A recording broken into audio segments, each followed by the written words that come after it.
akwaba emra Adom TV dwumadi ato ne din kranhye nsame so na meda asese wo de wafidi ato ya na amanfo ekasa we do onyansan o we de oninyansan o we de onimade o we de onimade ne yakasa obi nimade a enye obi okasa ana wa pass exams ya dwene adesua ho am ye gyan atenka epo ho.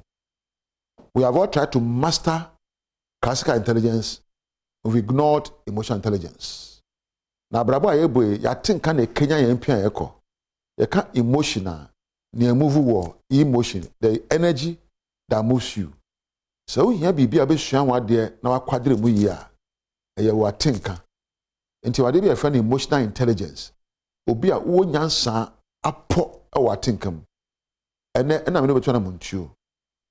Yeka emotional intelligence it is your ability to monitor and to understand your emotions and the emotions of others.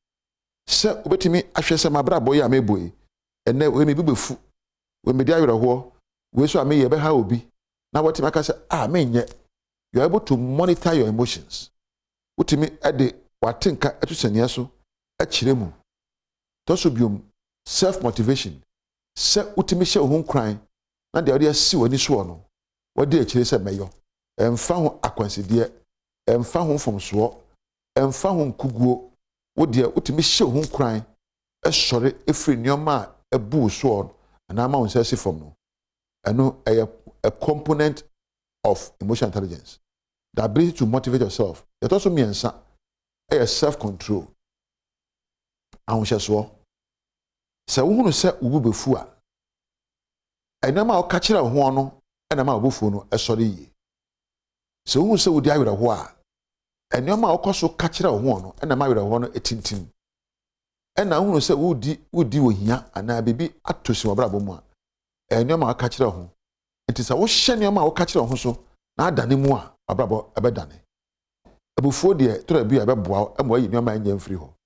Be ma obu mfu kosi se wo de ba de anya.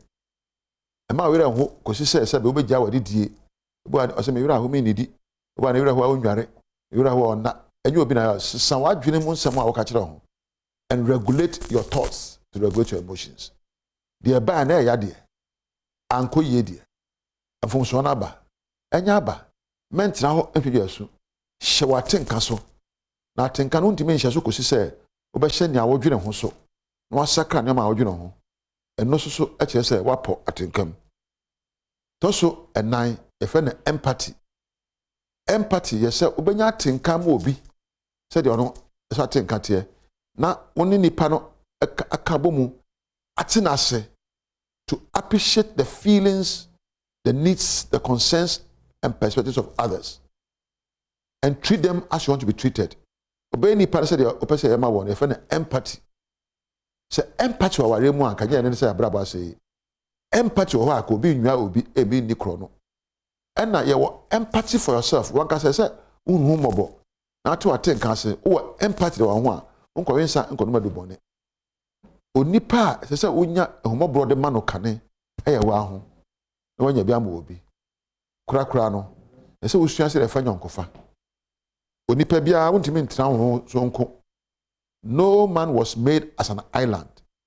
We are all made to relate. So we share say be ni nkafo be ni ankita ho. Na ankita ho die eye nyaade be ma obi. Ankita ho die eye de abaya ma ni pakro.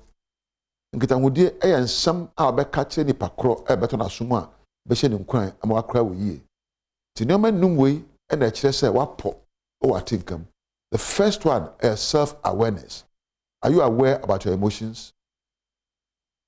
Atinka be na ekura wo ne de wasode ebobo awraho disuo ebufuo jamma nka emwa se wo chi sa atinka bia fa no koto balam na ka che won se enne maso energy mu enne me ho beto me enne me komanim akoden ambadi nkunim enne ebeyi enne me se nyame hwomo bia ba emfaso me na betie bia no me din kunim na hye hu kran sei na ka sensem pa bo se be kenya atenka foforo wo mu na empo ohun kransha be hye no ebe boa mo atwara mo ntuo so hwe wo kran nim ka se be ma wo na mo no be ma fun we dabi o ka se be ma fun ama wo da na asese oye kunupa na da yira se wo de da be hia ni papa na mi hira wo se wo kan sempa we cheri pa kro na wo kenya no e mo ye ne o papa e kire wo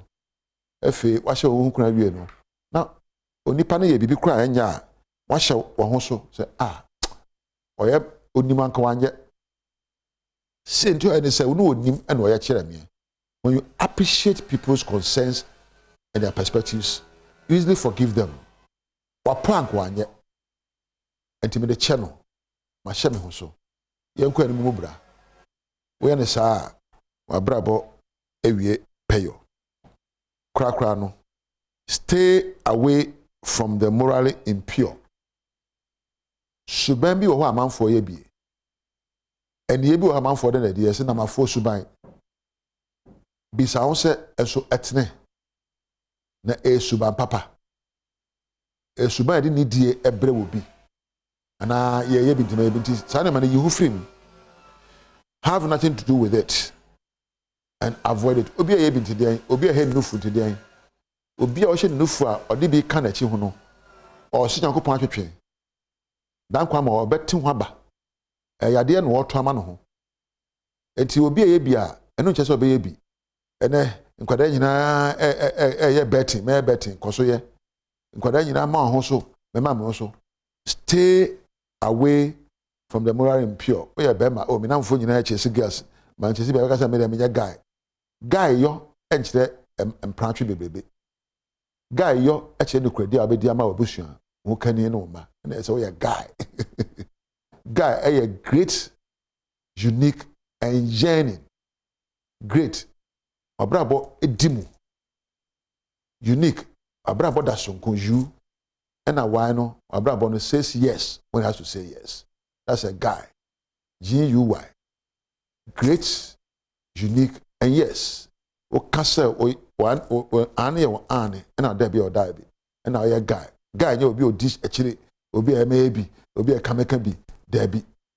So for you to say you are a guy, be genuinely grateful to your king and be great. Focus on making great achievements. Me, abraba me bo impese me ye no ma bi a ebi sida. Impese me kan sem obi nkan bi da.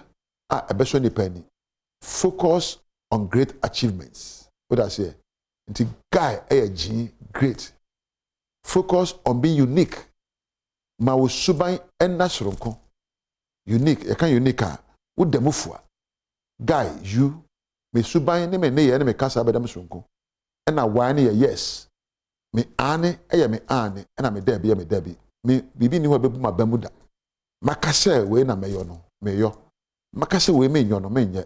So run away from the impure lives that are being led today.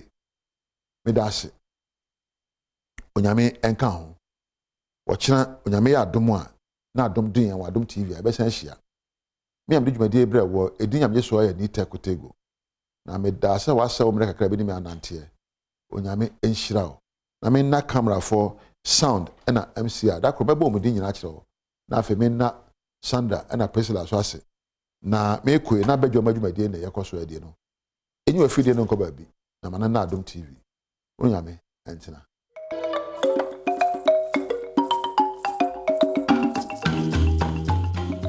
So nyame de achaye enti ye de ahia wa Adom TV badwam dwumadi so no nsia no abo apa ho sima no kakra enso be badwam kase no esomo de edum akoten bia obete ene se Ghana card ne de no ana afi wode beto aba ewo omam we eye isi ana electoral commission no na ebo Ghana for amane na NPP amanyoko ne ma bi nso a womboafuo a womwo agona esi no nso akenya won ho kakra ebika we ho mekenkan asomo se badwam kase medin de ma metra diamond memoache afi mehase Omai mo adwumaku a wo hwe abato ho nsem so metra Electoral Commission of Ghana and e ka kire Ghana ni bia sesa waso abato a Ghana card ne so se wutumi pe bi fisa fi fiempem mienu ene aduonu nan omamu no abato no Ghana card no na wo de beto Any new voters register near Baba. Yeah, registered the no.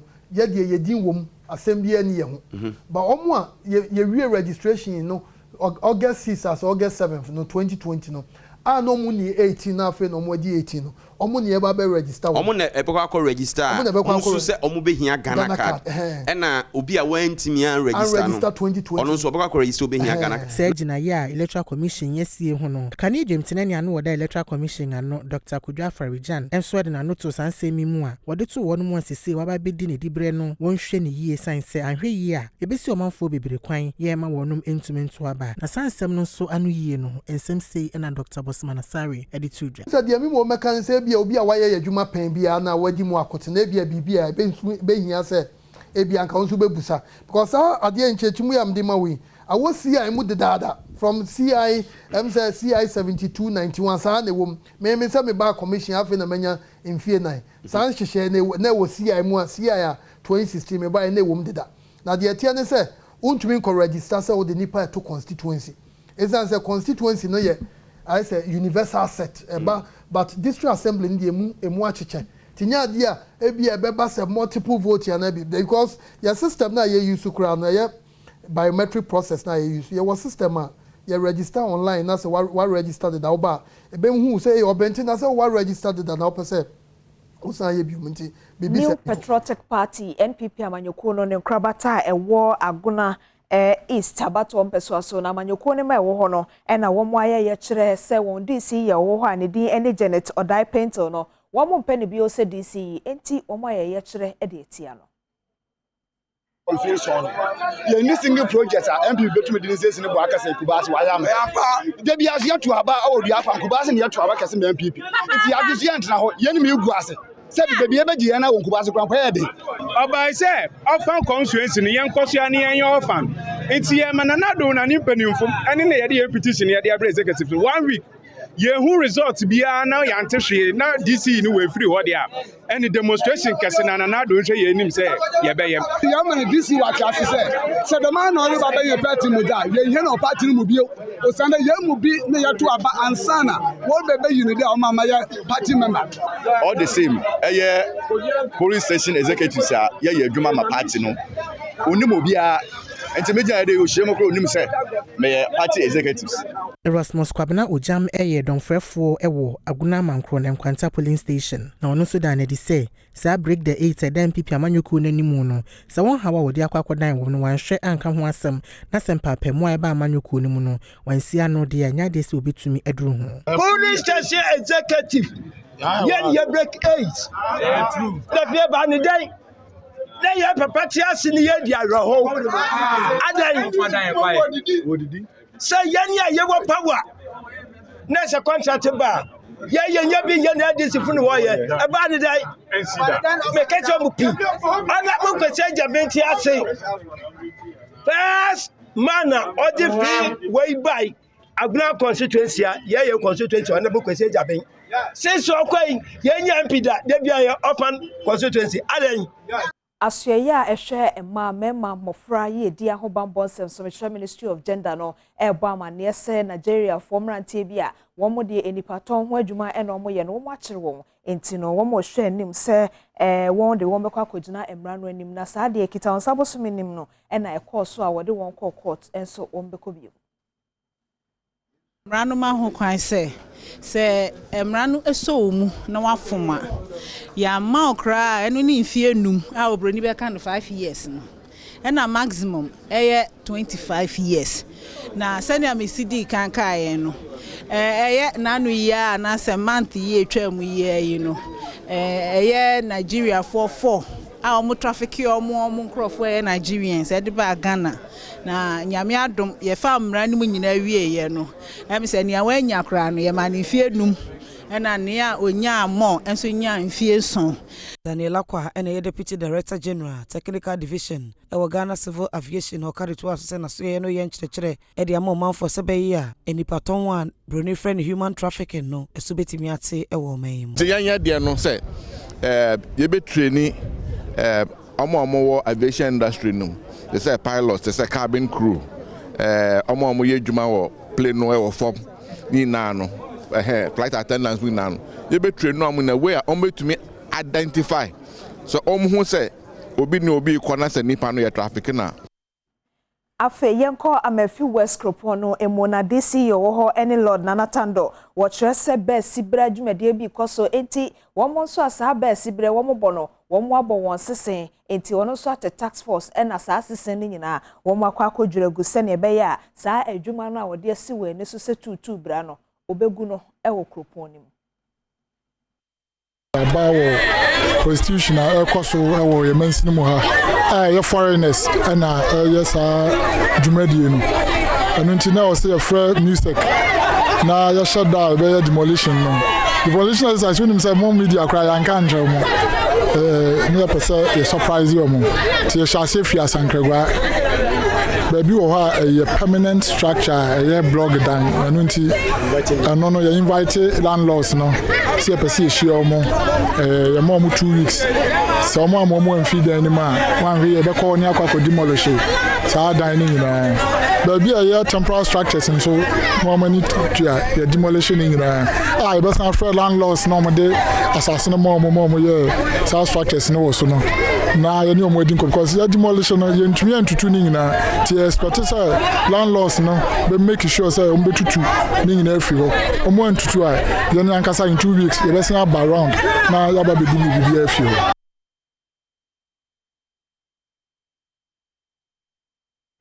Mampani adodanko akufo akopiem wo Pandai Mansin no emu na okohia kromafo wo ho no bohensem bi odema won ne se agenda 111 dwumadie na ode asi nani so no bebo modern ase obewie ansa na na mamumre no abawie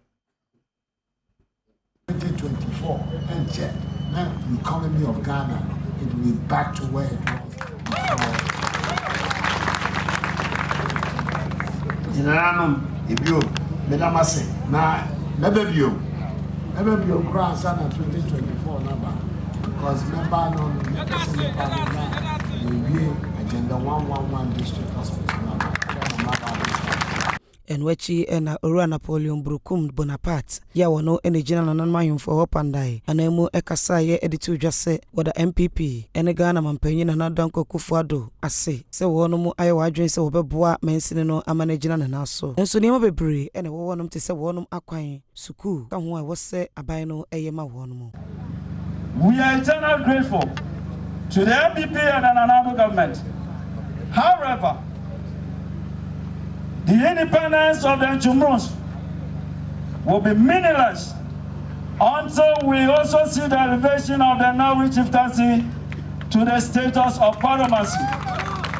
This we trust your government will never. Through the Ministry of Roads and Highways, the Ministry of Education, the Ministry of Health and Ministry of Transport, that the former president, John Ajekun Kufuor, funded by Gate Fund has stood at about 85 to 90% completion rate.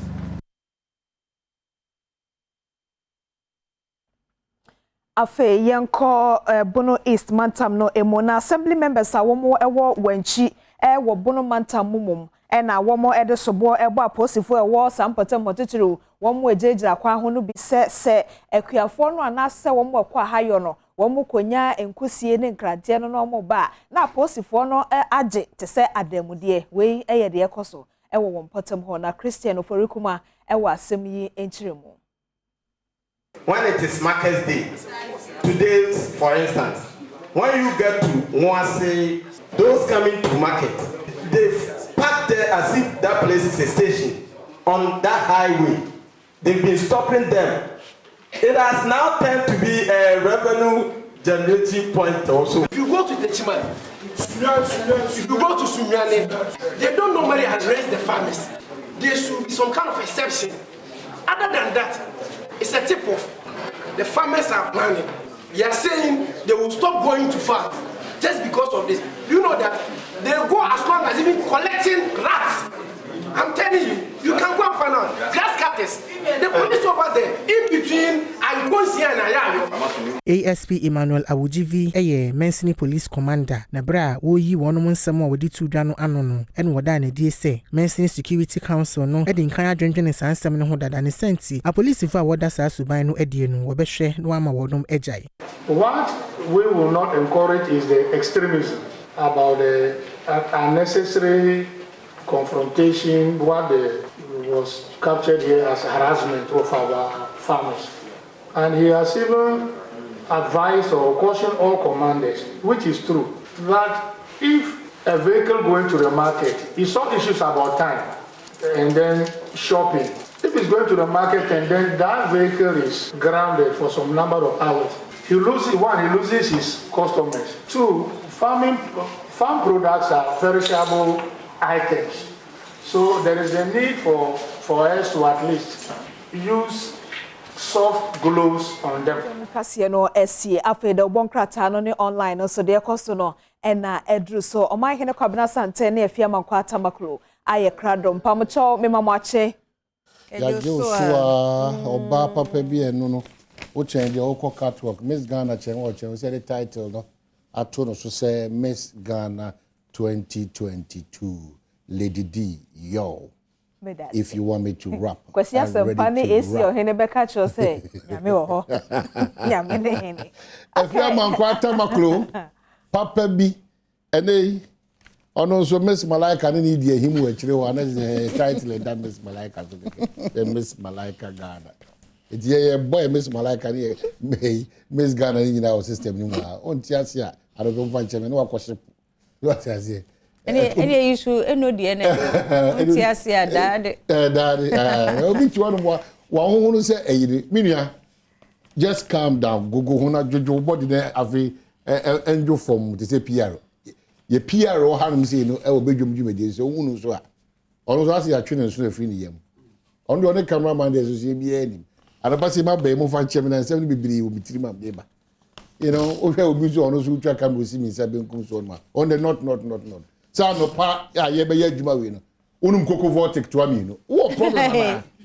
hey na be dey we are the course 6 e piano to nje all the before to a place no kona ko production of za controls go we president anonso as ya twini nya no ono so ko be esi na ni na sometimes you take advantage of people anonso tie che oye wo fa kutia se de otu bo abo no kana nya de oje ache ye woni jini no Sandra Kakpo machiao. Anyway, move on to Nigeria. Say the I might be rich among Kazakra idea. Because the episode of pay is not top from Kakra. Is not top from Kakra. And then you quada oh yes, so the Jamia say I guess they toss edu. I am not mentiasie, but as I said mentiasie. Because we share the echo super around yina. Now heard the old tin, the old king candy, the unhuni, the wow filia. Now to me, a shed dassy. Now already said the Danny Chow. Now I didn't say Chow. Now say sorry back. The beer fireman come sorry, I'm dead and messy and my cousin fireman cause away. Now Kodaro can say automatic. And no na Namini Paba who could die. Or die one sorry. Namini Pow. A radino said you see any new man, Otiasia, any ye, that Batias and maybe our back our before I couldn't any Inti it's they be ada ye hamsa seda just ye treat you was and you may come and san what me sorry and you may come and san what me anante and you may come and san what me didi and you may come and san obi my wadoye and you may come and san what me akufie no se onyame ejibre ebie wani second back wa me ka bibia se wan hwe a ube muni wo ba bia obi na wo de akwadwum. I'm telling you o koba saas ni o ma ene wo koba nyina no you have no idea. In this eye, Yamen, a debia directoria, then treat your was. You can't for the mouse there. For no boabos room, you say so Yamini moi. And I'm on to be able to be I was out of one day because Obertum or continue. See, Medas and a person when I agree now, Utu and the morning, and maybe 2 Sanam, one after what should be dream or Adom TV, multi TVs, well by Kofian Pedro ably supported by Dominic Isieboa, Kwesi Asia, and Afi. Wrestler Vodafone Anaman Dache. The entire team, no camera foam, sound foam, lighting foam, set designers foam, and they cried the penny question. Set designers penny power question. Emmanuel Afram, of payipa nti kire wa honhom ahodo a eboa echim bedwam de ko you know ko makeup for ho ko control for so obi a we am laundry guy afi na wo hu se bititi so akosi laundry me do di aka on ka production team for me laundry dem abrem wache hey we da bro ti fie ni obro kasasa yo my father obokrata delegate en shasia no pay mo ma join here on Facebook no yeda mo ase nyame hira mu bebre yeda mo ase na no pay delegate obokrata ama no bo a wode ebanie Radi hu ye mobo. Na teacher sodomizes 18 students in Salaga, jailed 7 years. Because I mean na me ye PM penino 18 students na me dey ama obi a 1 year 18 na ntin ka ukom 18. Teacher ni ya wo share social studies. Memua edu nwotwe oyewie omoto ho nyina. Esi bi mu de no injuries ne soso anu odene.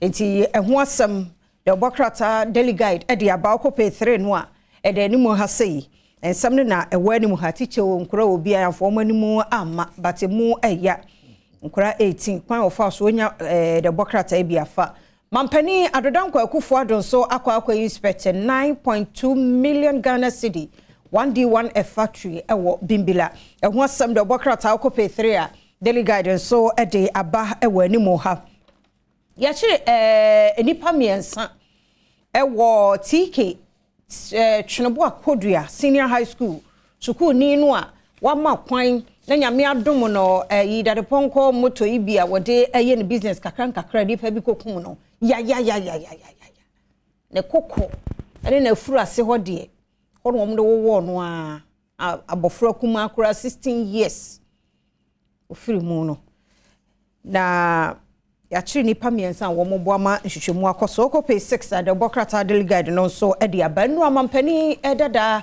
John Romani Mahama akọ ni Facebook wall ha ni otro e se the economy na ekọ ne de ehia sa aban ofrefre nim de for keka kabomu na fe etimidi yie tuto yie ntisa afeni bakwa wiye de na asi ni mu se chese ye hu hwenye yie nti ehu asem delegate the obokrata no so de aba na kwabna ne mame Dr. Felix Anya Holy Spa, Holy Trinity. Aye.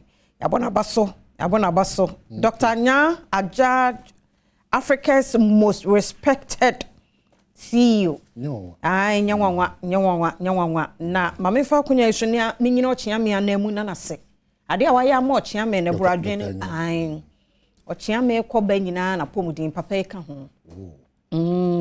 Tisi abona baso se obi a ni monyamu ewo si wosumu wodi akotena nyanwanwa nyame hira Dr. Anya baby a wo bia ye da ase nyame hira eti ho asam delegate obokrata no mesra onyabre na wanso tobi na kenkan ne kware mu nye dukura obetumi aka ni nyina akura wie so oyo obi apa kenkan samia oje ya be kan ni nyina wie na se mum se kwabena wanhwe a teacher sodomize ni mu ho na akro onwie na ade asa ti me hye ni nkura se onye obi opepe reading delegate obokrata avare bodo no dey na nya papa teacher na dem kind of want it no teacher ni on kenkan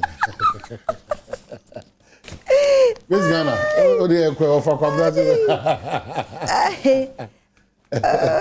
ready men call online call online dey ekwe so enti doctor no ye manumo efise anya Ghana nuonyam ne abasobo eye bibrem waya de e na wanya obi nso di ne ho adanse te se chiame megede se nipa bi nso wa kwanya na aka omo nso be di ne ho adanse enti doctor congratulations waya de enti adomonline.com ne so de da ha ne bi ne Ada Traditional Council bans Radio Ada from covering 2022 Asafotofiame festival enti Ada radio station e wo ho no empenufu e wo ho a kire se wom wasi won kwan se afi wa fasha wo frɛ no sɛ Asafotofiame no wɔn ni ho kwan sɛ ɔmbɛbɔ ho de ruade konti a empenifo de saa ɔhyɛ no ana ɛsɛn no ato wɔn so no Adom online ɛbɛma ɔsa entiase no de wote wɔ kaseɛ bɔne mu anɔpa ifa de ɛkɔso wɔ nchi ɛsɛ aposifo bi ɛgye enkusie ne nkranteɛ sɛ bribe no adomonline.com enso ɛde aba beto ahanum say Abina ansa AJ takes on Kwesi Pratt over JB Dankwa.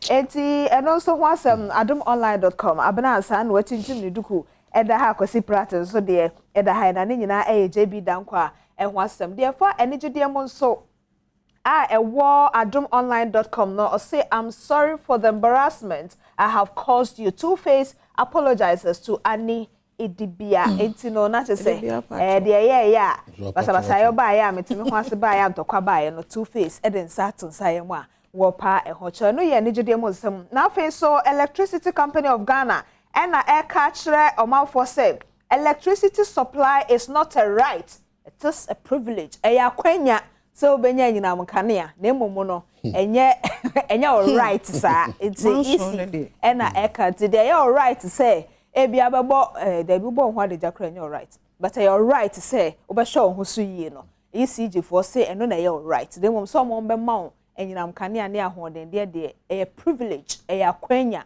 na enye right oman ne afia adomonline.com. Okay, so you best say ECG for no because we share reports Adom TV ni Joy TV dey banner enya eno committee Adom FM na me gidi say edum pempen so say ye dey na see from Precope to take a decision on this matter ko emu ahodo eda much no nyina pro na dey na anya dada na sa ejinsem hospitals e wo honum so omu ntimi ngini pa biem esan say the cost no fa kania wonsem no omo generator na no meet you Adom was say 100,000 because I'm say hard can you buy 100,000 the 10,000 yeah togu yeah it Mr. whichever whether 10,000 or 100,000 it's too much of money so what I say one e pamade one e three world for one e cold store cold store for fish oh eja me say yele krobo no wa chichichi enka ma dofo bi o obuhwani bi o onua bi o mate bi o church member bi o adwuma no gia na agise and the more agise na ni bere nso e mount o nti kromafo no so o man to bi ma wo yeah kromafo na me no makasa me say o pese ye dia empuntuo ni nkane aba o kroma akwanya we nya akwanya edi hia saade no say o ni ECG for nya adwene a sa approach we ni the problems be more Ti ebe sre ECG. At the end of the day, you only easy for you and why na akwati. When mu hye mo kire ho a akwati a wo ye coast a akwati a o ma na ekwa akotro BC ne wasi no akwati a West. Na ya makwan. Yes, o ti fie dey no dey entertain. O ma na no yi kase nim no wote memu ano. Memu abi na no masala. O se ye kochia. Ye kochia. Na kochia no ye kakre kochia. Kochia no so o fa ho ni sa o. Wa nya me mama moto bo. Car bo. Uko wiade uko ya de beba po prewanyi said de beba because esumo bana ye jejeja mienu mensa no ye be wi afem at the end of the day na no prewanyi said no cry and solve we who complications said also they also mo ati omo ho ase ECG boss say omo twetwa no kakra so no nchesa e be right sem bia wa nyoma ni bi wo ye tufu wi a ni afa ni tibiri because me ho omo ahemfo a omo ba energy ministry wa omo ba sire say minister won mo bono antiase I was no kra ya yes so a ye ukodi asem na wo fa ugina fa ko say ade no kra no wo kra no me na me domo ono so fi say me so e wo masase so me so mo chefa nipa da se ya wo say e ka no kra ba na me ka say o say e pass ye nyina na ye say ye de yilofo yi na ye point of contact e bia me so da bia na bia important na aba ho na fe me so me ba ba yes but o mo kire wo say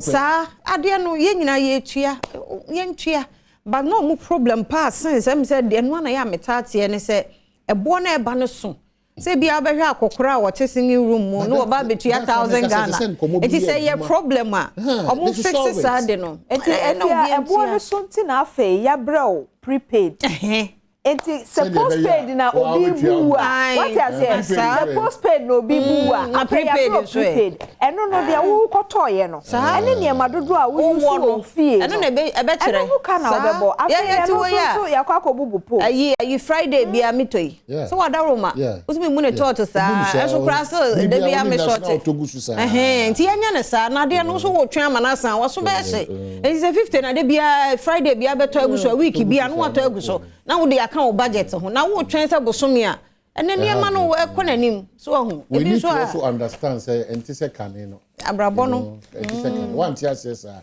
bia be jump 2020 ay nyini cry say isu akura no milk bo a me beto na 3 cedi ene milk a wo koto milk You know, there yakwan is food coke no fanta bottle. Na a twan kasa titi na. Fufu. Abrabo e kwana ni mo ya de ayem ko ya chida. Enti no mo ma nya careful. Na fe mo nyi sa adwen so mfiri mutim se ya sa ase so na anyina ma hode no e free benti no e ho adodode no so ati ase se enya. Mesuma catch you say massage so na new one. Esu ye ba. Na we so aka massage so na koko. Na we massage so na fe agi. Tie nya de yasase de ye ntua bi o. Ye so ye pe kwan pa, ye pe hospital, ye pe so na fe wutua ne ma bi e de ye na ye ntua yi. Kasa ne ya do so. Okay, so daily graphic get into so. Ba ma me kafra ayi de ini ye fa say. Ndibia also check chopa na chopa na doso opa ma chopa se mani fi ye ya mete ne nkan de bia oni ani aware we de gan wa ya de o de bia opa che onti boni de nya ne de o mo pa che we boni de nya o mo de o be hu abeg sezi ya be me na wo fe ono kwa de onya sa akokodru no mema dodo no ade wiki ne yeso no se be ma be buni sa no ana me kire wo no se be ma wota pa atwe we ono boni de nya ne de wo yeri no okoto wo be koto zesi e enso ebedu che no asa atwa ho akoya de kro na abiem nti we de papa se me te wo nkan de bia hu abeg na ni nso wodo wo ewu che se wono wa hu nti se na se oba we ni kwaso otete no wo de obeya oniema no krama ni hunu na fa na ne die ma no na no odin me se me te ni din nya ne o de bia no hu abeg papa we de lack of fan stores tourism projects Ebri Gardens Yasantua Centers facelift in limbo and seeded almost biasun could be a man tourist attraction okay e wa joso ana there be say be biasun yes ejoso Yasantua museum in ejoso okay seeded depreciation affecting businesses manufacturers traders cry out and ruling on cannabis cultivation mental health authority hails decision and the Chronicle so there about say 1D1F 9.2 million yam cassava factory at Bimbila and depreciation of the city. Petrified Mahama clings to dialogue to tackle economic conundrum. And the new crusading guide say Akufo-Addo expects 9.2 million yam cassava factory.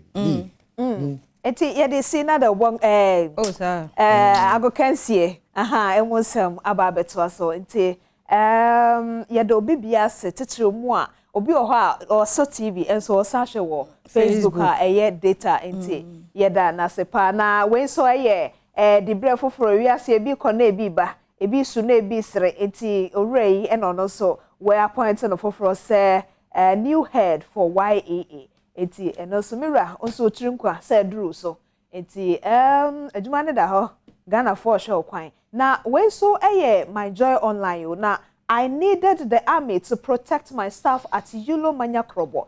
ACG boss, not to say ACG boss we no udisia ubetwa. Enti ye stresse ajobreo. Na asem de na asem ko. O my pacho ajobreo so me dey ah yes so here kwa.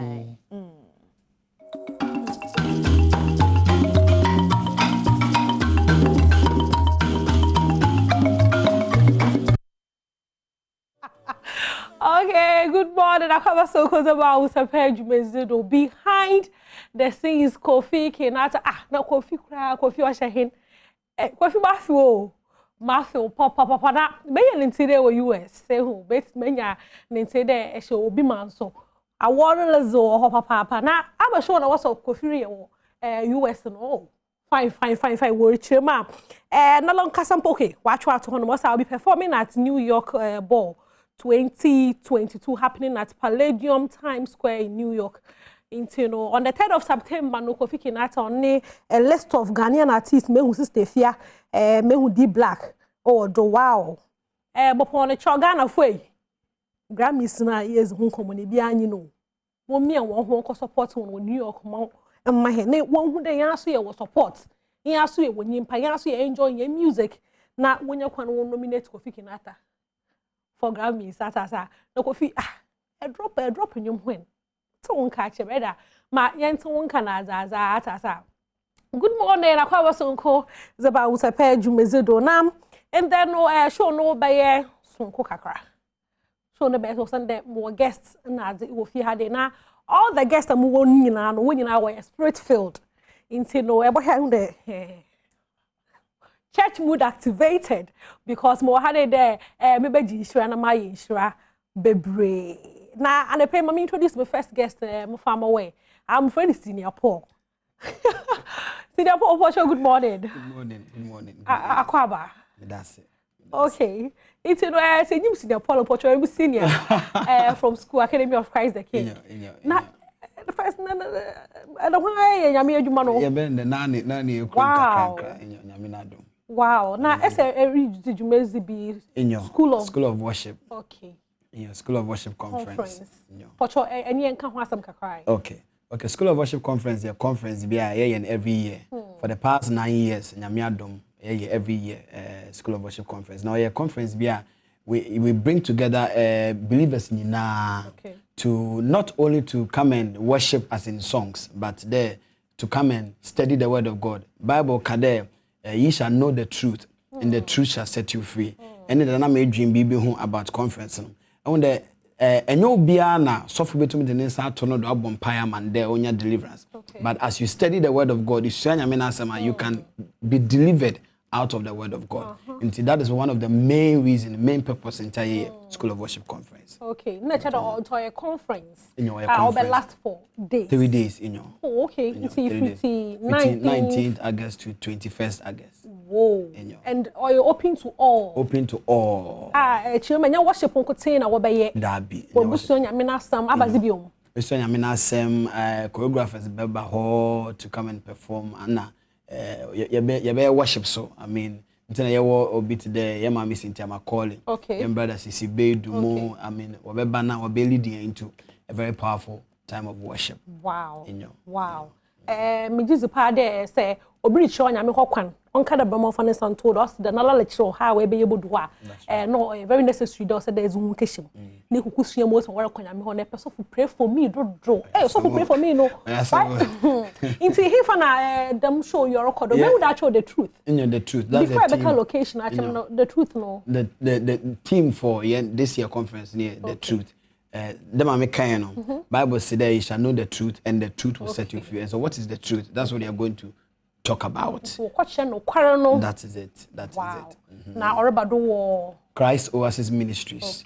Our Airport City campus. The easiest way to locate around Accra Mall, opposite Casa Trasacco.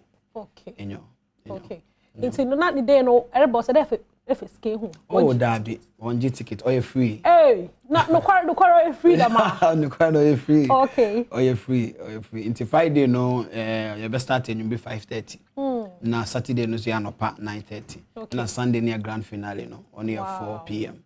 20th near my birthday, no. It's my ba. When you Maba, not the baby no quarter, no, because I necessary day you both the fruit and no quarter them to say, obi pair, be a more inquiry, sir. Yet what to a kilo to one for numbers no wonder bisa pension biala enye busuafo no won kono kosua no kono very necessary senior Paul nyame show bebre but that happen there apart na eda ho ejina nyame asafo adwuma no very adwuma no agide me hu you know with our School of Worship for the Truth Conference no Badwam on the 19th to the 21st of August ebe pede ezo hu behim na Ayinshira what's worrying or Christ Oasis Ministries or Airport City campus bomozana bomozan anya crowd the phone aka call one day ana okay it's the for that's what up there be na maka sho den da no otetiedo ozido into no memo mudo kra ajember na anyimi yeyi na mo ma me sofu kakraka bi pa wo fi hare ya obe blow her mind yen twa ye ho na embraces ya say nyame to wuma na waso etinimu a bibere nyu hono ma ibusuro bibere nyu hono obotum na we to ase o Sunday wo foundation no o very very very strong na American day no maka chwa the most of ma make pa o fi hade ya me no a wo chonko bo muhu na na menyu age o Sunday in somewhat more free nyu ba no o ma akoma to yemu bi o ma some assurance bi Inte no man say Bruno mama introduce my guest or studio had them or your mama or your mara so my mama or him mercy hey Matthew. 1 year, exactly 1 year. Exactly 1 year. But we want to thank God for your life. Amen. Every year, Biano, we come back and we meet you healthy and strong. It means that God is still doing a miracle in the lives of his people. Hey,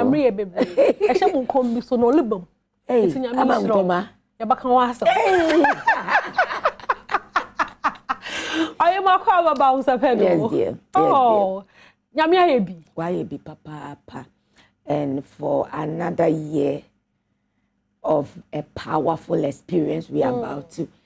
And I thank God for the ministry of For Him and Mercy, for obedience, discipline, and for the kind of people that God has blessed us with. My royals, I can't do away with you if for there is another in Pempensuanya made ministry need it is the royals. Make a royals, I don't be confused. It is the funds that has really supported. And I know Tyler experienced this year the way Uncle Faf and the World Cup man promised. But last year's no crano ya kumuntu. Hey, last year. What an experience. It is. It is. What an experience. It is. And this year you saw. And this year, Adokra Oma team, the clouds of glory. Okay. The clouds of glory. Nature de Murunkuma in Munyamshim. Murunkuma in Munyamshim, when you experience God in a different atmosphere. We have prayed seriously into it, and you know, every year we engage on the social media platform for 30 good days, and it has been an awesome time. Coming Friday, we are having our all night. Okay. And the reason why we normally do the all night is to pray towards the program and as well come before God with every burden on us. We believe that deliverance will be here at the baby masturbation or how be we hear that kind of deliverance. We've had wonderful men of God that will be leading because we have visitors that are coming all the way from some part of Africa, and they need that. Okay. And every year we do it. This year I'm taking this opportunity to invite you on the 12th at the same venue, ICGC Calvary Temple. It's going to be an all-night service, a prayer, undiluted one. Now, Obian Palo, the Yaki Kempo, be actually I confused. Tahila experience. Oh, they did assist. Maybe some. Also, we can Natabia Tahila. Yeah, you're confused. Adom, I want to thank God for the lives of Yankasaya Papa CK of Tabia Company Limited. Ono na ne Jumaya Fona, Nebusiafo. Wababe can alter you. Okay. Enti yeshe one keka and what do you call it? One dinner what the better. Why not add Tabia to this year Tahila experience? There isn't the one where the main sponsor of Tahila experience. Now this year what walk? I know quite a man to 13.6 kilometers. Okay. Okay. I really worked. Then today experience it was awesome. Last year, I even did more than that. I see. And this year, by the grace of God, it happened again. Now, one surprise for some of us, Funny Face. We were very surprised and happy at the same time. Oh, but Funny Face joining. Funny Face, Oyobia is like a brother to me. And Emra, yesterday, announcement for prayer walk, and he called me with the manager. They want to be part of it, and why not? Amazingly, they were even there before I arrived, and it was awesome working this year with Funny Face. Okay. Now, back in 2021 was a very good year. Very. Award. You know. Both arts, 3 music. And still counting. Obi Bessie. Excitement to know. It wasn't. It was something that I knew that it was time. Okay. Holding on for some time, doing the other ministry, Anyankupondaka ministry in terms of the radio, bringing up with Tahila and all that. You know, I wasn't much into the music side. Until when God established it, that other side of the ministry, you know, then He gave me the go ahead. And this song is still speaking in the lives of people. So it wasn't that surprising. It was something that I knew that God, the time is up for God to glorify Himself through me. And amazingly, it's still on. Now, after awards, no, opportunities be more now. You know, I had the opportunity of being awarded. So now I'm Her Excellency. Wow. UN Ambassador. Wow. For women and children. See what God has done. Wow. A lot of things God is doing, and it's so amazing. Okay. I believe that being obedient to the call and understanding where God is taking you is more important. Now, say it is not by might nor by power. It is by the grace of God. I want to honor God for this. Okay. Now, any music soul records? So record company company company be Australia. Okay. Now the ministry is becoming bigger. We have the outside Ghana ministry too, where I want to outside and so you know want to engage in that. They realize that we are really doing very well. And they sat down with us, and then they decided to help us in the ministry. So last year we had this encounter. It's been awesome. Okay. Now, my voice in the way I know, I won't continue. I saw that they are. What's this voice? Best album, pow. It's been okay, Ma'am. It's been like this, and I'm a different person when I'm holding the microphone. It's a matter of casa to my voice when the microphone is in my hands. I say, baby, I will move. Okay. I don't know actually what happens, but I know probably. Until I say, Obi Pedo reserve a table or this year Tahila experience, Nasa. Tahila experience, or to be we don't reserve tables. Okay. We only come. Because even we only come. Yes. The most important thing, the one nine BC assassin. Okay. That is all. The miracle begins there. Oh. We have prayed on, and we have an altar that we believe that on this altar God doesn't play there with us. So anyone that has a covenant with the Lord on Tahila experience knows that this atmosphere, when I'm going with a purpose. Okay. Because very man make within 4 hours to lift some burdens, to do miracles.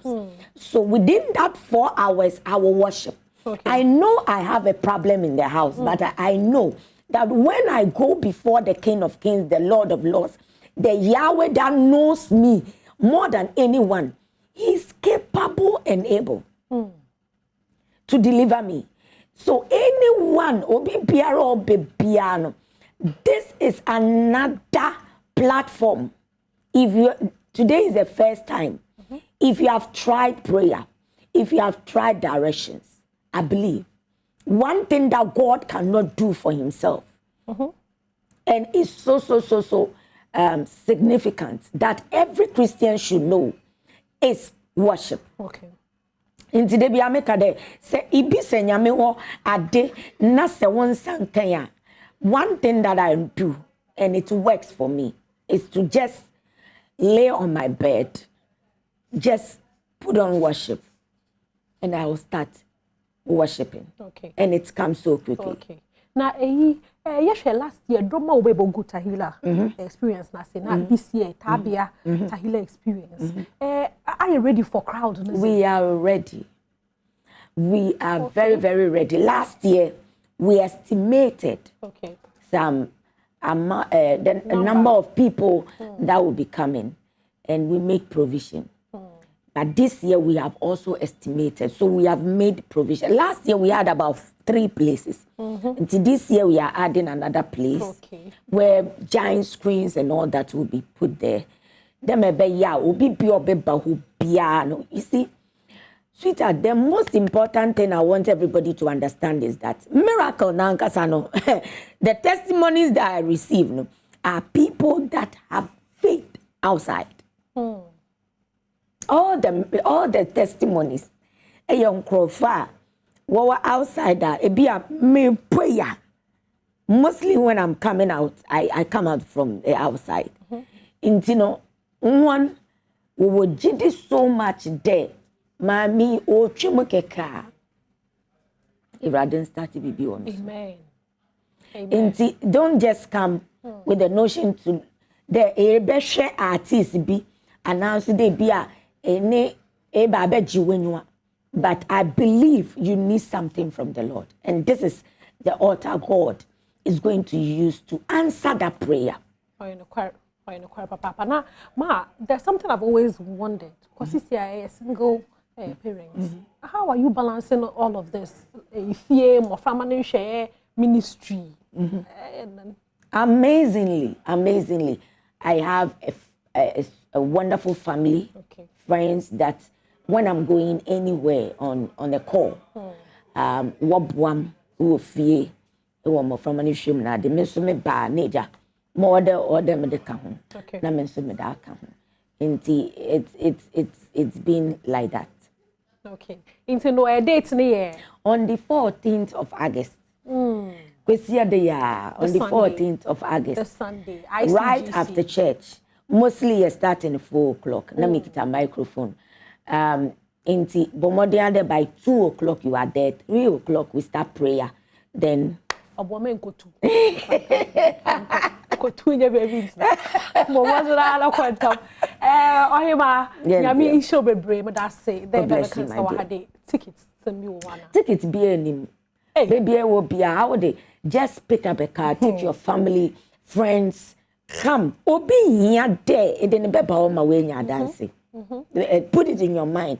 You need to evangelize. I want to use the Bible and just take this opportunity to evangelize, bring somebody. And the testimony start from this. When I can preach them, they be preaching, mommy, or your mama, chance. They go to na ufia funny and I got the one you know, 10 pesos be a link on Jeshi. Or Mazanana call ICGC. So ICGC Calvary Temple. If I can go 18 Junction. 18 Junction. Committee 18. It do happen. Call, mommy, from many more, Mr. Call. Konaka Yinshira. Aye. It's no mercy, but that's the baby. Sunday, so we have Bible support so big. You most million. You have an answer, I bet you have to. No, what's about and get out of a messy in a minute to come more Tabia Tahila experience and all about butu for whom Jim Nayin video no about Badado the mana information being here be a number in our door. Na fair free.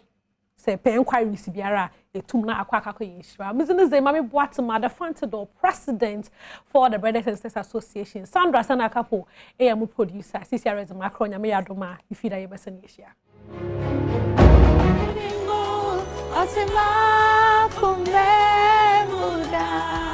Ito hima mercy ene Badwam dia hosepeno awie ye dia maye na say tabia tahila experience na beba so decent ya fa ho shem nyame mu nyame kese de edu so ya ba bedi nkomo bi pa ehia na mame na abofo yi ase na wo mada romanti na Badwam dwumade ne fa ye fisem no yetumi de ebrewo St Andrew Senior High School awofo batan a wo hweme ope school pa de oba akomu a ye St Andrew Senior High School your board ne wo dey timfa ho ne ba bi a wo obetumi de oba no akọ St Andrews Kel Kit toothpaste Kel Kit toothpaste yedi twitwi yes we yankra no ade Mesro anopa ne anwumre bia hwe so betwetwe wo mase na atumi abɔ wo ho ban afiri kaka ne asimu nyarwa ahodo na mo anwumre de utwetwe osi wi aya amemfa nso hohoro wanum hohoro wanum a ayi aduro ne nyina afiri ho nti mohwe ho ban saa de ne yenhye no so ne enim but ne ye hunu me bɔ saa de wuro ne pa ka se ne ye din enye din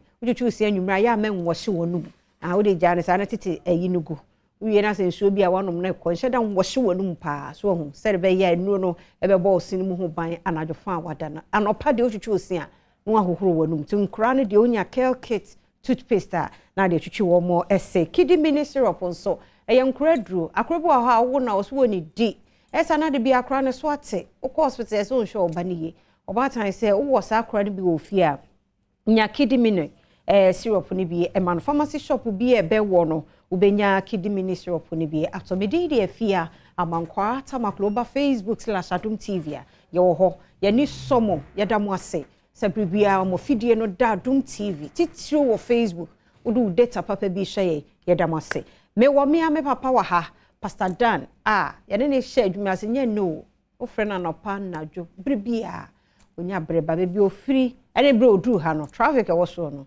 aseda pe ene ye be ma no said wo hwe wo Adom TV hu bia no rade ndobo no emfama no Pastor Dan amen anopa ye mo ache me shenkom but ye ni shop ye firi no ye adwuma nye ne why ade nyame nhira o o ba na adwene ne anim sei ezi adwene ni ti nyina enwa ye hwai enti ye no hwa ase ache ye da ase mo mi hwe ye da na se se ye o ma okwan na osu tumi ba nyame nhira o ene nkomo edie for west part no on sa ware ko ware a sumo anije for better for worse better ne de wi so bi ape better enjoyment ne bedu worse na so worse bi wo ho no mu oden ya wo bi wo ho no mu a emu oden na wo nyame ni pe ya wutufo no ne ade ye ma ya adwene na ko na case study no Monday and Tuesday no ma me kire di nkomo enra efa colon cancer ho eno ye kokram bi a toye to no ne ade ye funu ne ade enti se bi a wodofo bi no wakọ condition bi atisemu won se wakọ ahohia mu wo yare na chese wo ya hwie nye yi na so akodi nsi aka ntam yare mu o chese ahuchire mu o ne no a eno so living na ye den nti papa se ye fa ne se ya sa for better for worse and worse no o de mama ye nyina ye hwe video yi mra ne ye ba wada roma wa peja ye mu kakra because me sure say minua bi ekomu a oje ne ho anye ye hwe mfoni mra ne ye ba ya to aso adofo ye hwe we mra sesia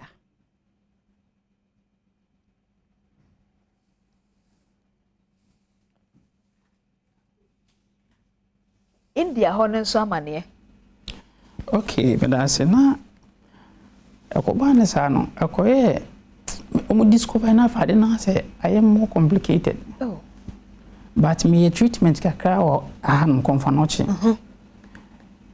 me na say me treatment na me na emfa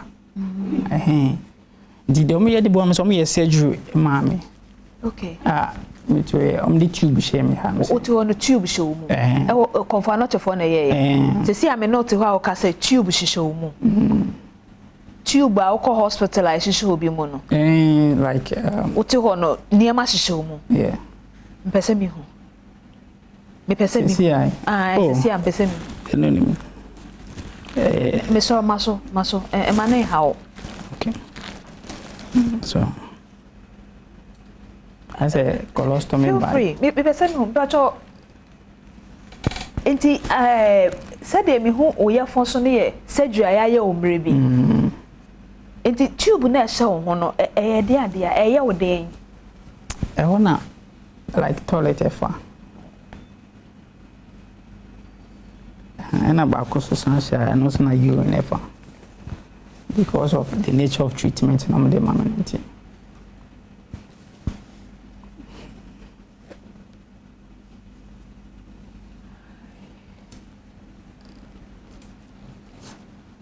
enti no colon cancer as a kokram no tonoto ba wo ready mo kwa akire no a ahyase na etumi manage no ne ade but medofo nyame nka ho na ohum bo enti no Papa, as I was here, Yaria dear, and the more the 4 year you, more brony, Yaria. Inti na Beman Monyam 40 say, or when a canny phone in a hokeka. Na kwemu Yaria be to say Ababa Bono. Na Yakako can was sorry, them, nipping in any maso for buswing in any moon. Now, when you pana de biase, ne short or coffee form. How do we manage? Okay. Enough from.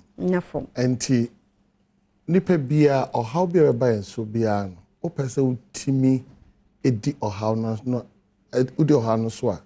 First rename it. Also say I am managing colon cancer. Managing for from me. That's what managing for from me. Hey. Because cancer no problem. This is one of the critical things I do at Badwam. Rename it. I'll rename it a medical challenge. Okay. One say, asem it me bobusa. Na brawase. Na ma swate. Na mo ahun adi nyina so shine. Na ma ahun keke bia wo mu bia no ayira. Because of how ne dia edanso. Uma ne din foforo pe. Unya adwene bi se metimi akon. Nti we mama ne din a medical challenge. Eno nche se na etie no asesan. But the moment I obetu ne din foforo bia na afi hu se metumi ayabem. Ono oyire namfo asori obi a won hu bia ha no ebetimi hu se ebetimi ediso.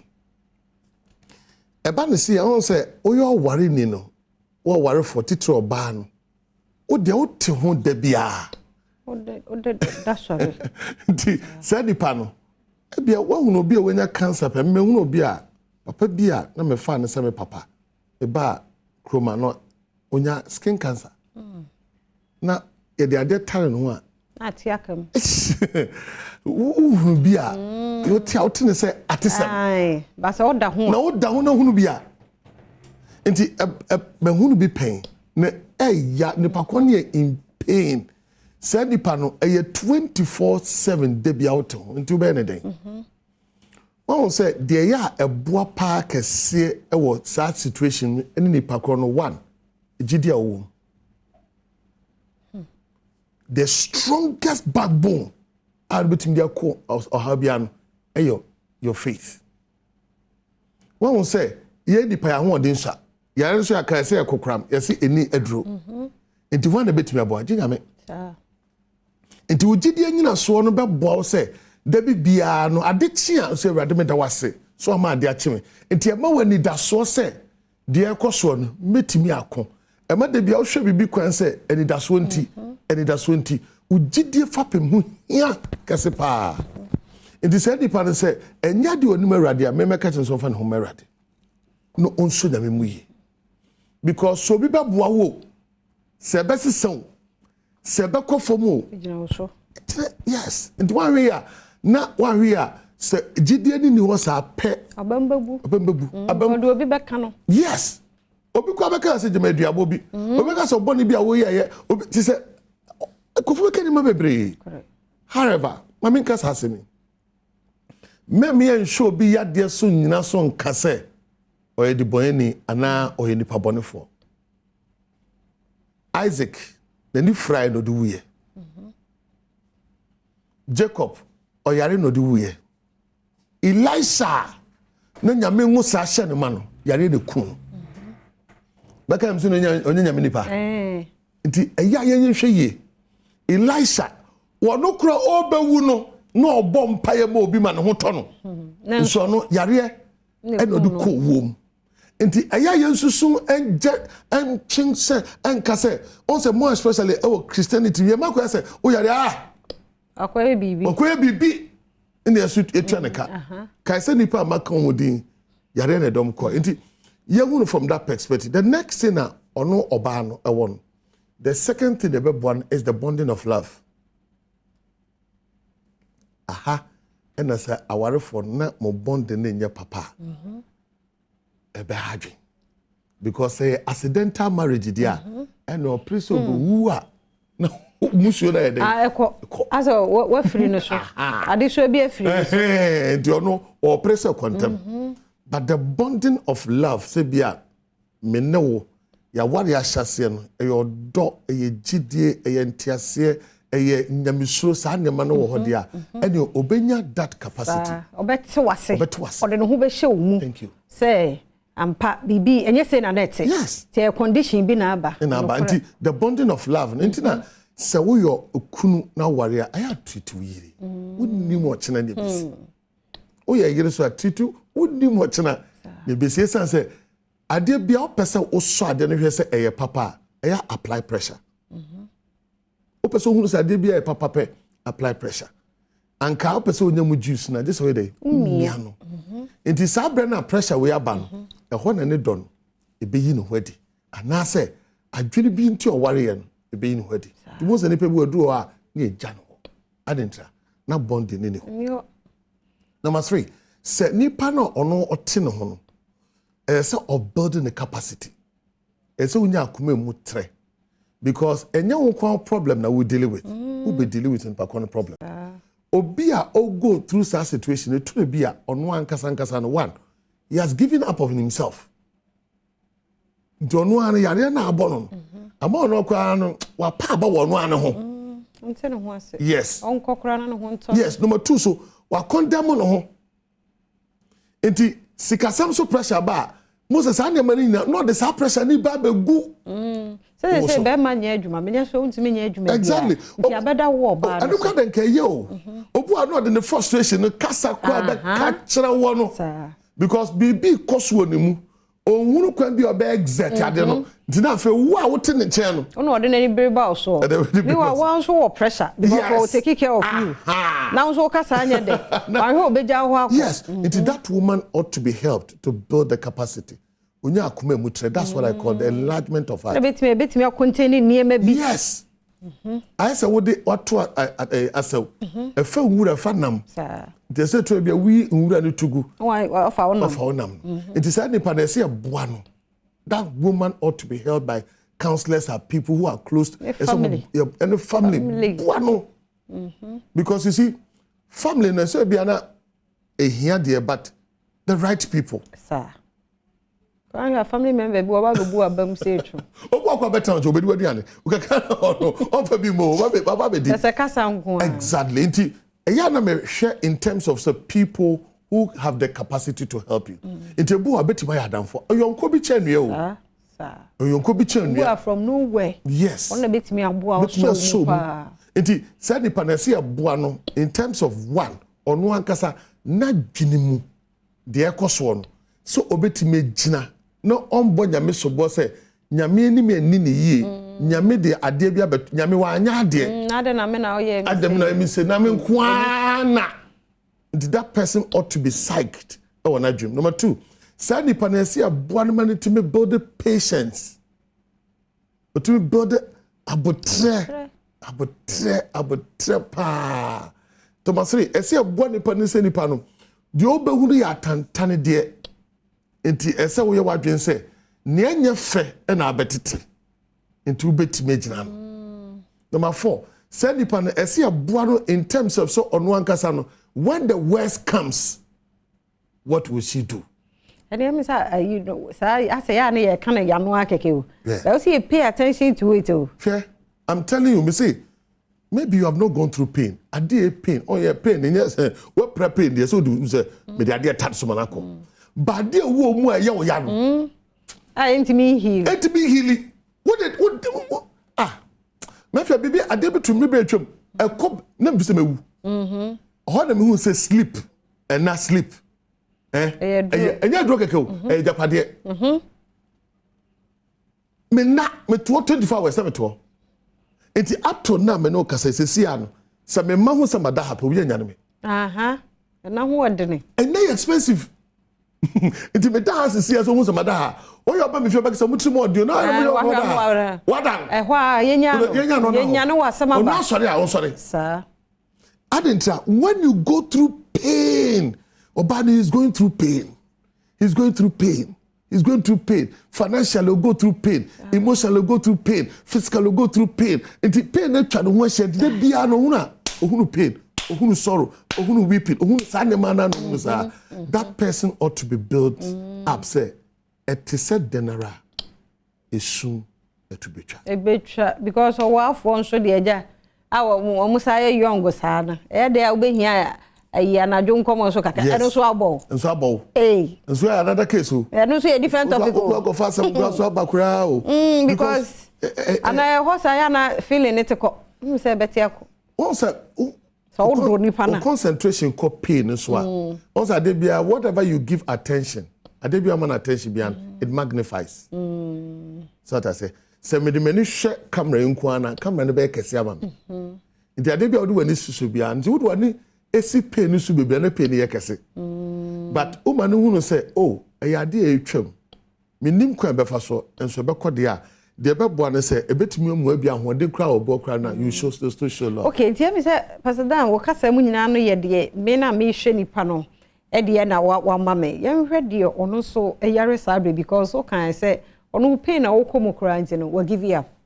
Ebi ono akra betumi akeka abamubuo nsam kra ma ne ho. Nti say me obi o tesa me wo ohaw bi mu yare bi mu koda na we tese wotimu se be a condition na du no mu odin no me say nipa na so de na me ye e de ama me ho. Ne de kan me hu no so you unfortunate person. E mu hu abonfi. Me mu hu se me nko na me nkrabia boni. Ya enko asa makobi bia. Yes. E hu no sa the moment abehu no sa pe wa condemn. That's the nipa wa sentence na ho dada. Ti ne obeka bia no mfa. E hu no se wo nkrabia boni. Hu no se eye nkwanhia na mehia. Nti da bibia no say de bia no me trust say be de anidaso e trust. First, don't condemn yourself as an unfortunate person. Second, live on hope. Anidaso. Say anidaso no de ahodi bibo realm. Eno na ma pain any ade bia ekoso akra ekofo. Number 3, hunu say sa challenge ya esi no. Ubetumi afaso adane sa challenge no. Empo edi anije bia brɛ. Ebi so ba hai. Or share the story. You only probably almost similar story. Yeah. The more all the no share bibi ma oye bribi no. Na ma pain no ho de, but ma e perform. Na ma ni da so. Ma nipa do ani nipa connect no eboa. Me sure say no so hwe. Asase ani nkomo aye die no ne ade no ke be relieve pains bi kura wo ani bia said will be all day crediting hana bu no ho abonfia no me sure say by the time e baby no. Yes. Obesesa. And me who say oye hero. Me some of them who say oye hero. One hide near cost one. Who be so the chair diamond. And diamond kwamponso. You are my hero. Amansan TV. You are my hero. Who are my hero? It's say one my anya ferry. One can share. Because who bonya unkwa na abo wo boni pe bebre a bibinti o ma kanse o ma kadem o ma sentence o mo bia kwa hwehwe o ma chiri kwan bio why a hero enti ohunu sa hero na why no ibin say yare no kuno kukra na anya yi a obefri asase so akase onu no yare enti wa bo obi mo bia so go through sa that is it and that is the joy of life say anya bia no onu no haunti obi enyamwae na I think say and also so wow unya hotoso say medical challenge and our condition be nti sa na was me living na we happy now when you're stressful and also in a way it helps you also because you're psychic and say what adre no nti me di kan say every challenge mama na din fufro I always rename things one to the din fufro I'm telling you a behanto. If you rename when you can be a challenger, and I say, okay, I can combat it. Inti about the sana ultimate a combat. But once away no near air cosono or timinia santias and a pet about one. About one monua quasi research on so many things. A coso sadian. O John catch us say we men yet we men ya ubeti nesans or no or your problem ne personified. Inti enyan atese me ankasa na me fam no e na me ka kire o inti dio wa dance die na o die no ebeboa na dia so oye obi nim Adom TV na oye so obi bete oh yes obi bete obi onu nti colon cancer ho ibenya moya eye Adom TV and a champion said this is it ebi obi kura befa ebe partner with Adom TV ni enya a colon cancer ward na ye dia kaise abrantia no oba ha no o hye nkran e ma bibisa etimi enya enti we dey pastor ma mefa ma brantie Lamek oti redu ni momo number no nto ho na kakra wo benya bia no ye dia support no na ye dia aboa no nti abrantie ne da so no ni momo number ni 0242 95 2884 0242 95 2884 the momo number eno no Lamek oti redu ni din no ye mo no kakra bi mo de momo ya de ma de ye fedodo eye ni na kama koma na mo sende enfrena na jo because also on condition no so nya rest eye sika na de beboa no na wo 1 cd 2 cd mo man starting free 20 wo kono the system my into the started 20 nyami shramo papa Ecobank you know I think now mumo no faster yemfa nyemumo na afi intime fan support yenua no nti papa asama etwato asama etwato se meda Adom TV so ase se onipa say masoro mu atesa ye be share corporate organizations wo ha mo de take the person up no onya mo story sir on fa abrantian na mo hwe na mo onya mo story onya mo corporate social responsibility story say this is what we did yes na ebema nipa benya ni da so na twato no say yare ya nti so bi wo yare mu a me en condemn en kan say Yesu Kristo on na yare safo ebeboa mamenchia Mrs Mina amofa otia me yere no no se gu ahome minim de o kan so se topic ne ye pa na so nyame kan ho no hye oden so no so ayade se ni kunu ko ahome dai so Mina nyame hira ate no nya okese na we na intensi wo me na ne side me na ni bo o mo yere na o jana e ma no kwa na yes awi na ara de ka do ko for rough road in fact mama mo hunu oh de ka adopeka ko ta gwa so da ko for rough road saudi oba na to ho no mu a ko mo atwi wo mani ye be hwe no akwose sema ko for oba afo ye be hwe no amen fe no ntua to happy birthday nkoma prophetess Doris Amagado prophetess Doris Amagado nyame hira no nya okese pa kojo mensa brampo wo Adom TV ha and we wish prophetess anti nyame hira no nya okese happy birthday so nkoma Francis Fosu aka Sky 2 or ICS Kumase we free Michael entry nyame hira no nya munyina kese pa papa no fa number na ma wo moja nkran hensemi obi hie futu e bi pa wo na komam na ka omo fro ni dim 0249 805747 0249 805747 eda 99 ndos nti o de message o test lo ya de na o de send audio yes boya bro messages bia medufia nyame hira pa sada nyame hira it said what can yendi so pepepe emfama no bia na abefre na wa busy sending message and I an audio unti venture on bebiri na e ma nti ase awo record man obe reply e ya mpa obe ye ne sa ye mfa ni die mema omo sa na omo so e ya de nti me ne pastor dan komo ne besi ha me kwa ba mo nkomo bi wa chire ho ye ba e beto so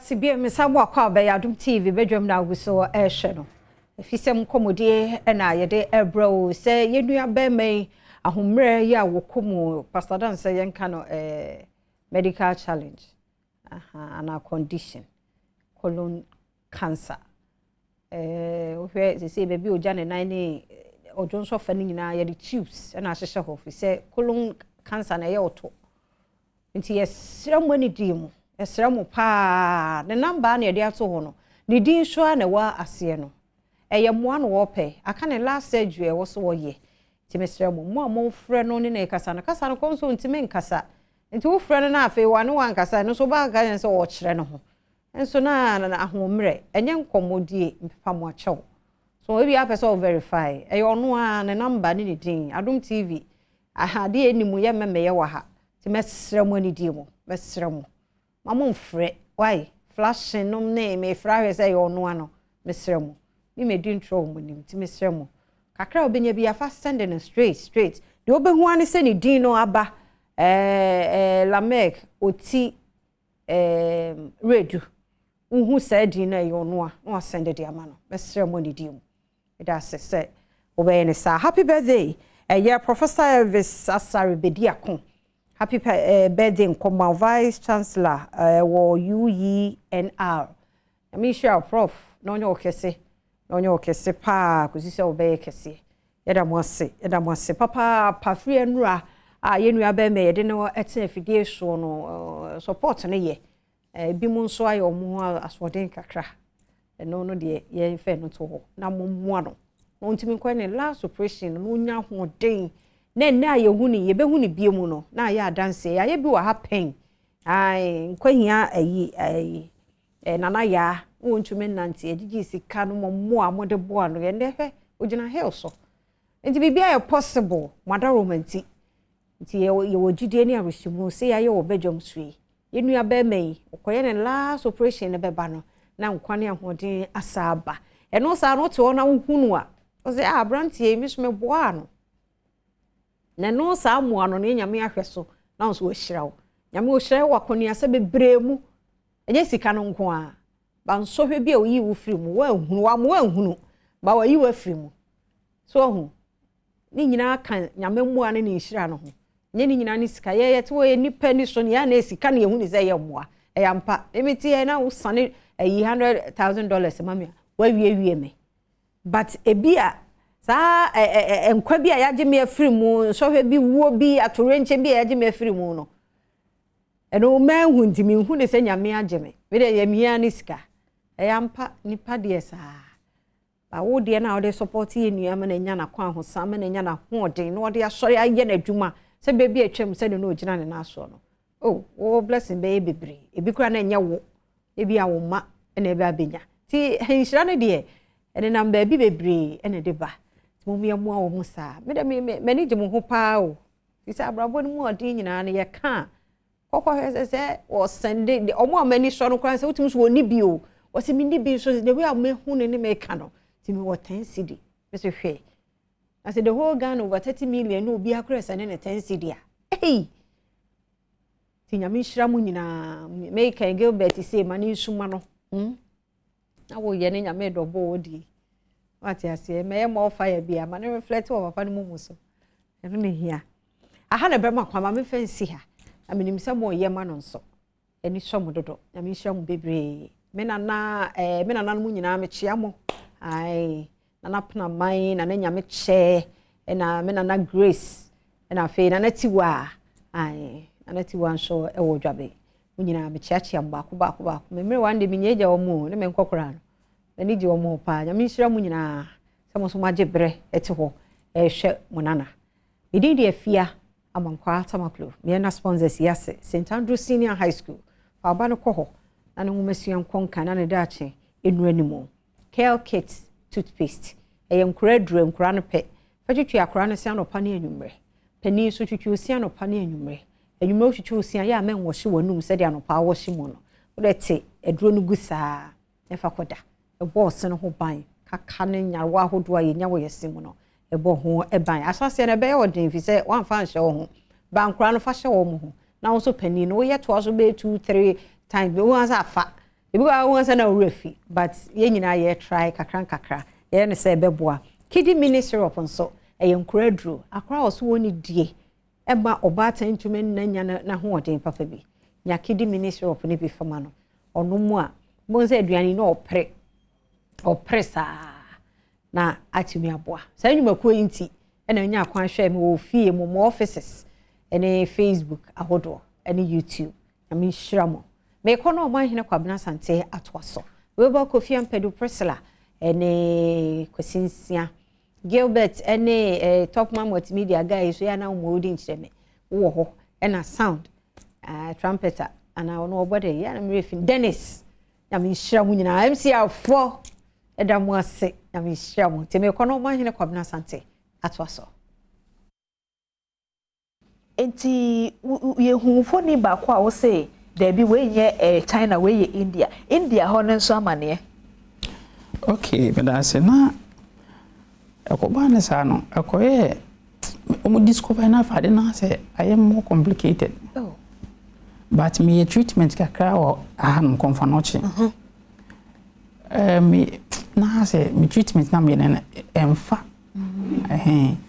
di de omo ye de bo am so omo ye surgery mama okay me to the tube shame ha me o to on tube show mu konfanoche for na ye se si am not ho ka say tube show mu tube a ko hospitalize show bi mu no like o to ho no niema show mu yeah mpese mi hu me pese mi si ai si am pese mi no ni me so maso mane how okay so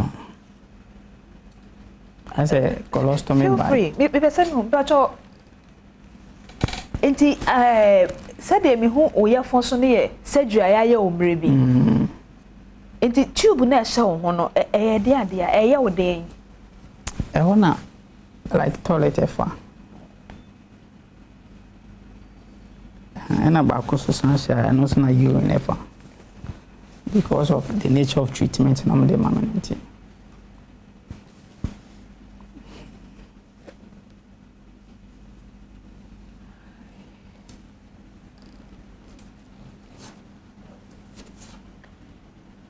no said onipa bia pese ojane nan a sebi oro ne dross na wakoto na afa ne to aba no ode na nya sabi na tie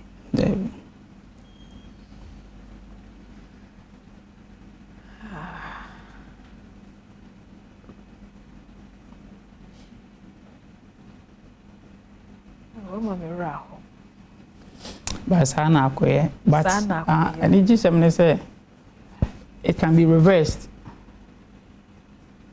so you know supporting me here just to go for the reversal no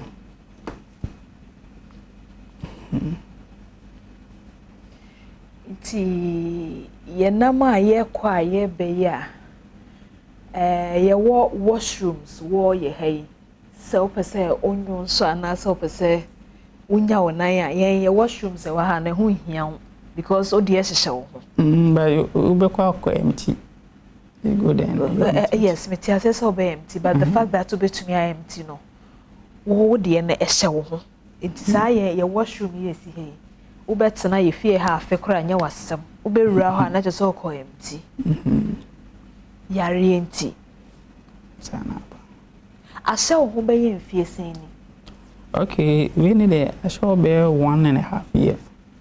So for the past 1.5 years no sabi uja onai fa tube mu ehye wo ho ojo nso fa tube mu etu na mwenema mienu hye wo ho aye ma wo sa akwanya no nti sa no na ofa nkakra ebi guso wo ho kakra ho so the fact that ofa nro no say busumi bia nso kokonfa no che no mo so show eno na 5,000 no de me de ba no ni de omo ye me kaboma say me call mama me drip chemotherapy way cycle na me be fia mo de no so me taking on evening and morning evening and morning na chemo ho happy no was it chemotherapy mama nyere me hormone ye chemotherapy okay it's chemotherapy o de mama ka chemo nam kom baby enti eno no de adea cancer medication cancer medication I the man say the be I be suppress it na I heal you for some time but cancer the treatment is very expensive the bon price ka obi an cause that situation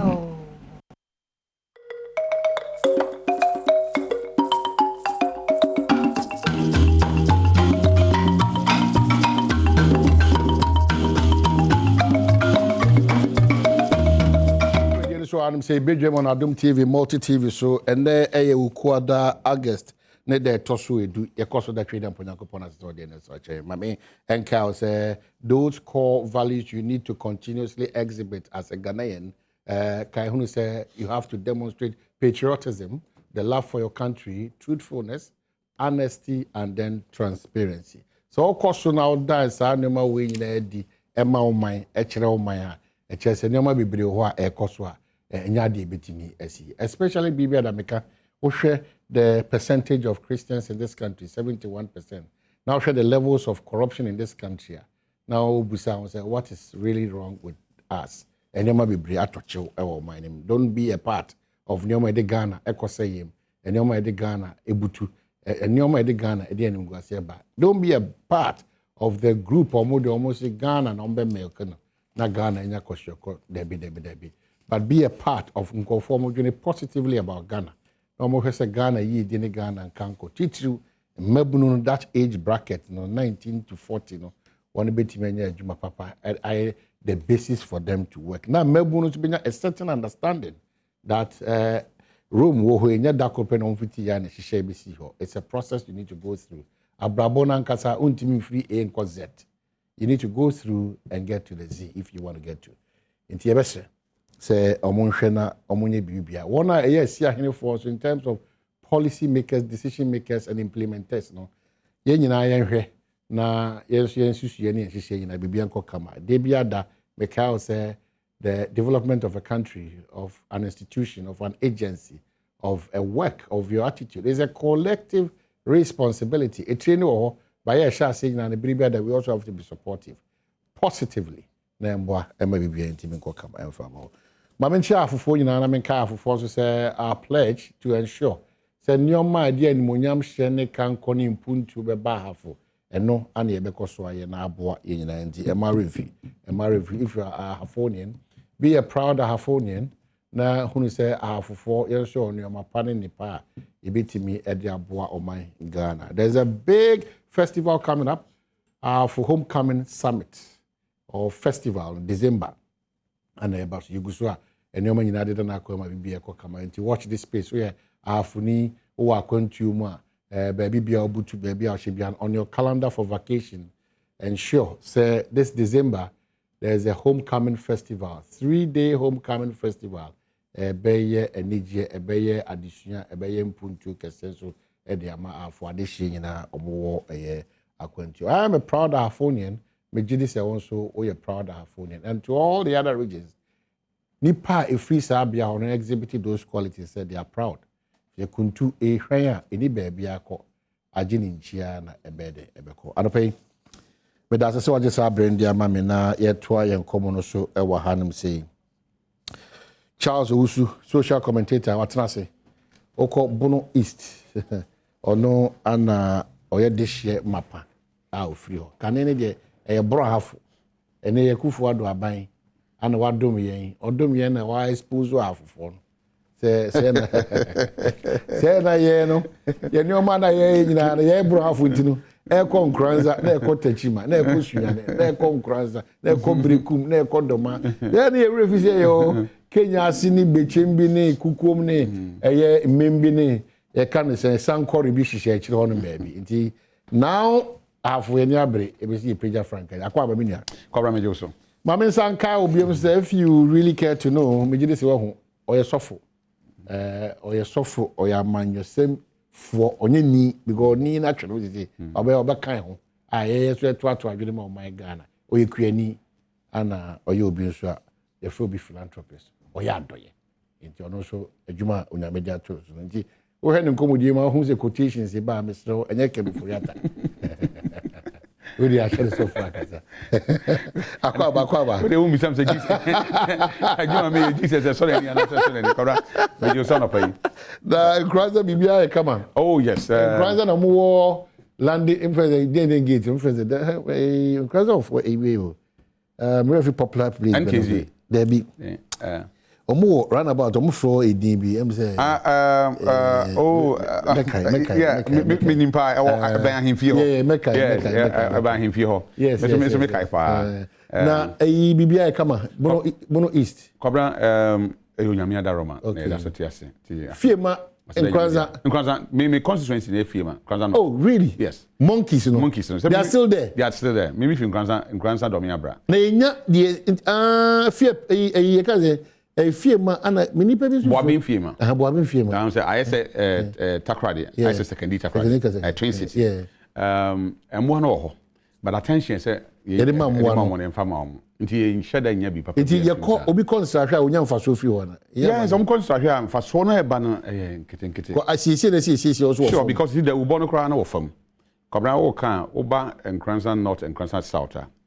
Onyame ayadom. Hona he for the free one. Ye free one Nkranza North. Who fi mimi kroma. Now track baby so na ko ye free. Yeah. But oba Nkranza North and I say Nkranza traditional area nkasa.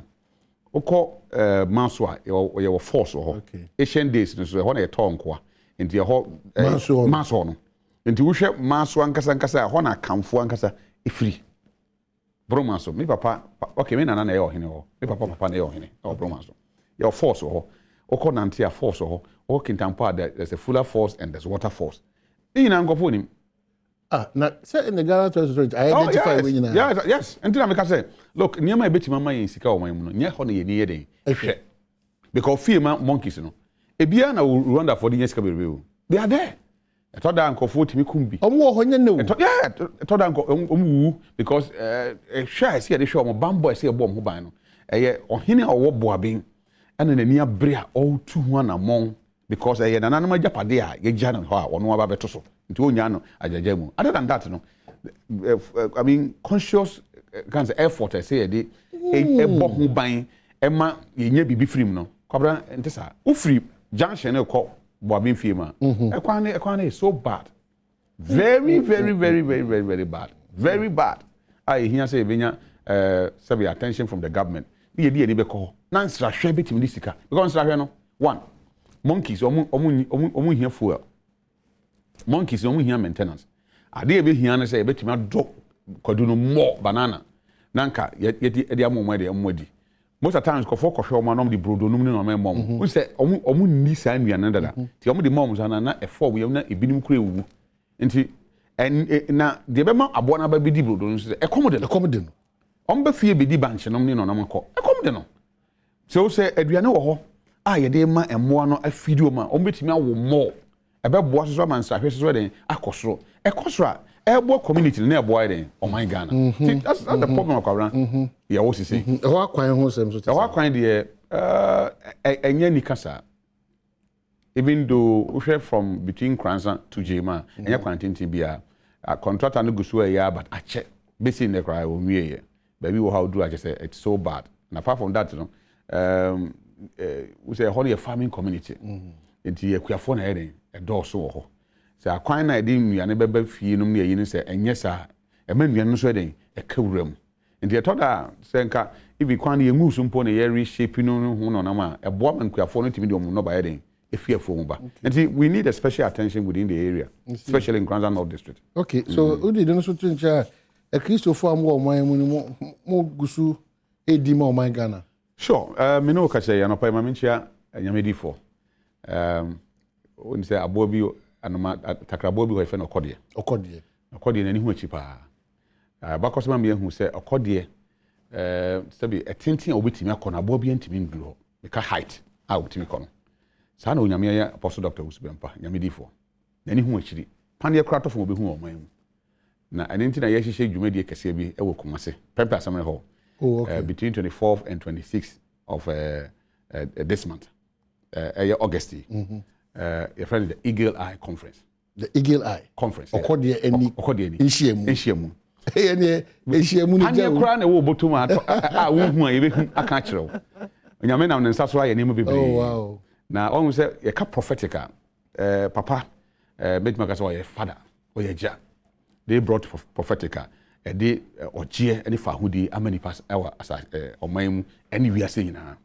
Now the reason why they are not prophetic pastors, no, and I say prophets, no, I don't ban the attack. So obi bi o say bon say medwuma bia no.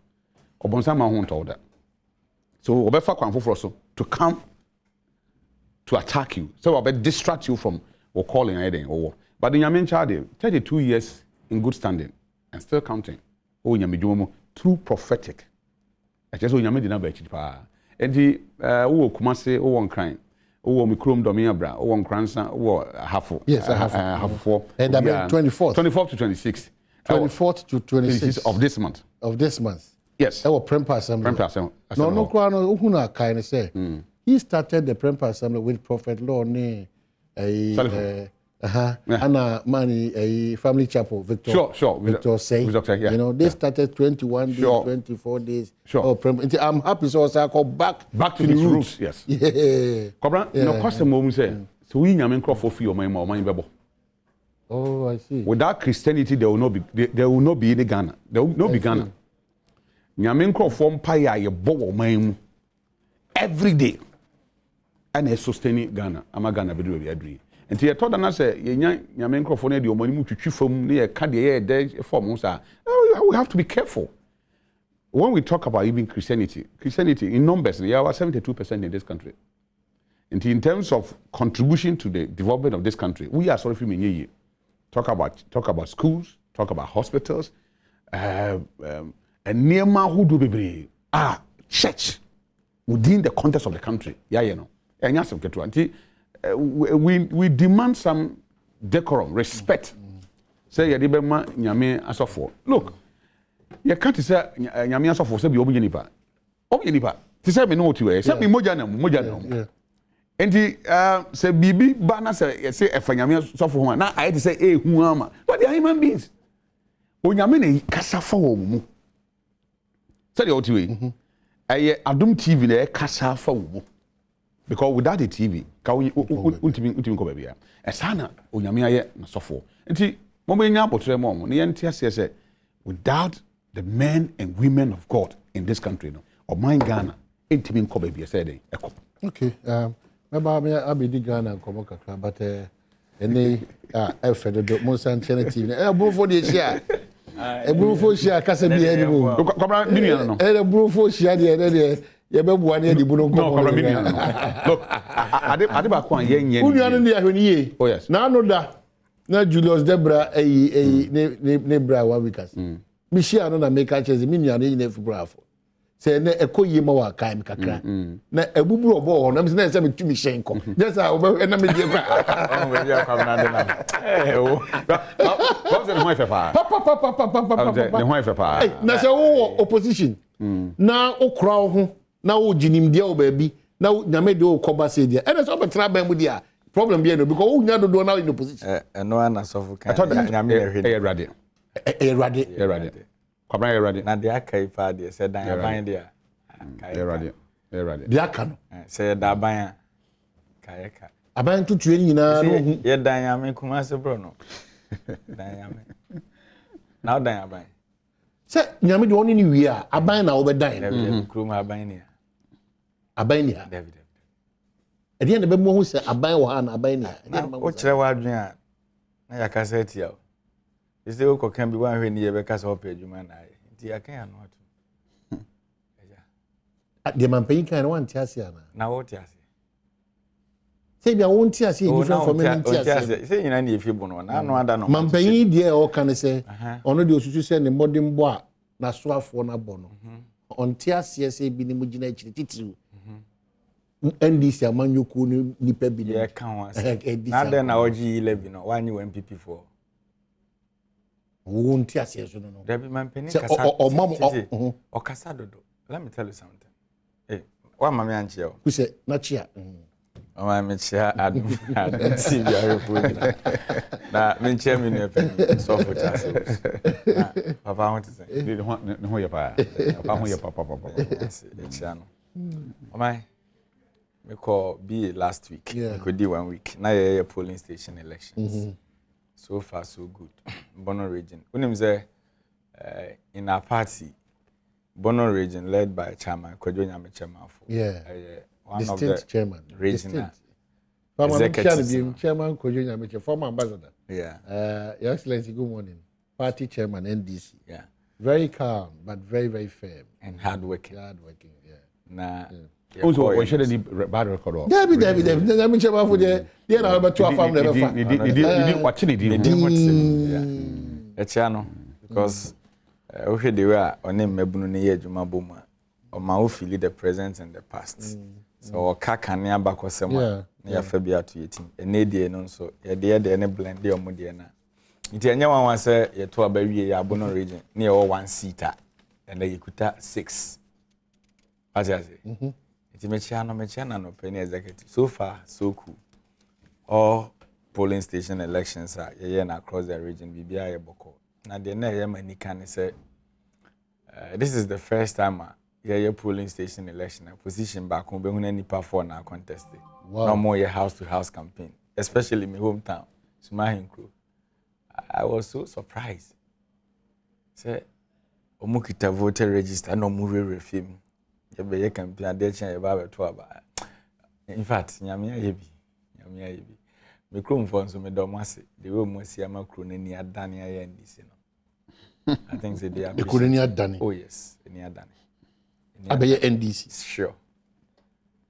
I know it. I mean sure munina. Adende na makro ni dane be NDC. Oh. Say penimfo se de opa de akokotoko no. Yenye na bro. Eja ye ne omo nkita hodie no so I think say in the positive direction. So omo ni pe kwa wose ebo na chidom. Ti sana me hunu from that angle. Till last weekend what I saw from my hometown. Clearly, nature say they appreciate the party NDC. So let me use this medium. Oh yeah, NDC near ya to Obama polling station executive. You swing Obama obeda na di na betwe nipa. Oh yeah, executive now oh yeah woman organizer. Now the NDC say there be a pipe one na oko a. Oh no yem fa ntwe nipa. Ye the subanye dia e betimi dia domaba. Because 2024 about one a yekono e communal labor. Wa Ghana da wa koma so bia ne wo se ode ohunhyem na ye tuketa se hye proya ban na se na Ghana for hen ha omo kakra. Okay, so the good news is say bibia da no bomb charge by ne we yinani ugo gina half Kenya asia Kofi Joe ba TSC kwan so gidigidi ni de me hu si wa call radio station bia na se TV station bia akoka se me ni o mine ne dem so okuro mu nsa kire ba ma me kan che na no pay say ne die Kofi Joe ba TSC half kwan so o dia takre hwidiem Kenya ase owi a dia aka nsoso ho aka nyina no wa sen TSC so na mo kwan no sa kwan no na kokoro sana okay se sia ye ka say Dominic yi ma so say half nkomo no ebufu so no ye kwoni nti no se ntwa half nkomo no ne bunu nkomo no ina so afie nkomo ono waste omo light on na krobo fo ne light ye kwaba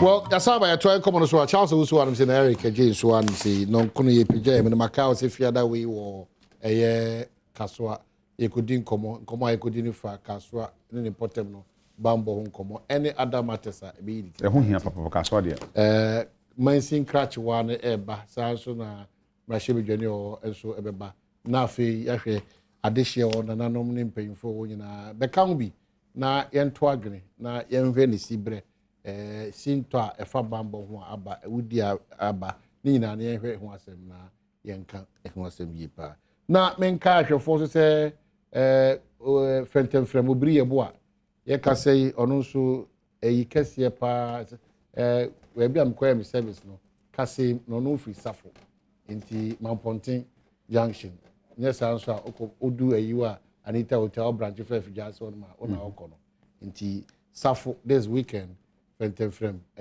obiri yebo a ono so eyi kese a emu obere mi ye pa nti also yakọ oni ebusu nyine ba beta wachi o kwansoro kosokra Mami Shasie with Eric o mine nyina minim ase a crime scene in terms of catastrophe point I don't know but a crime scene for the past 1 week you know my certain Abia Yedikan GR in the customs question marks ever corruption too much Council of State member and what's them ne kan kana ebeba o ene the air cost nyina say as a buying hu ade ba ko mutimi gina so the 2 MDC a memo twitne e keta se hye ene proya omu adwene no omu gidi se esi form prekope the fight against corruption ya na yedi ehu anya na se e crocodile the john ye amanye na me that say corruption 2016 election na eno na the trump card for President Akufo-Addo, then candidate Akufo-Addo. Na Ghana for the more expectation a man anado in 2016 na no den pa. Because na brande no ho in a way no dey ba no. Akwese se bi oba wani je no ho na onim de wo no ho. Mudu fia na obehu de twiem. Eno bia na ode ye Ghana for no. Nti ye no ka na poto kasa mu a obescam e. Nti nipa no yes and yes scammer. So what you say? The way another branding what they buy no. Then some more can dey for ura mahama ho no. Some wadaje say me yi treat me wa hodo pi one Alhaji Bawumia former Methodist Brigade member. Me wo treat ahodo a omo can dey for ura mahama ho e faketa asehye ne proya metimi akan bebre.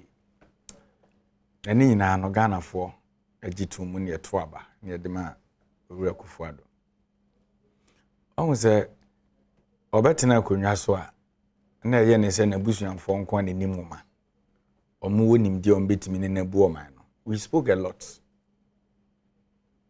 and potoka se mu ye ka kasa bi se nepotism breeds corruption and is a we pani ne yi se besom oman na hu ne se wabusuanfo nko na betimi abo omo wasoma asem bi si aya na ne kan kana oman wahu oman Sri Lanka bebi ana no adati mamufo no call presidency na omonum tin edi ba na e me fe papa onim di ama oman nabo one family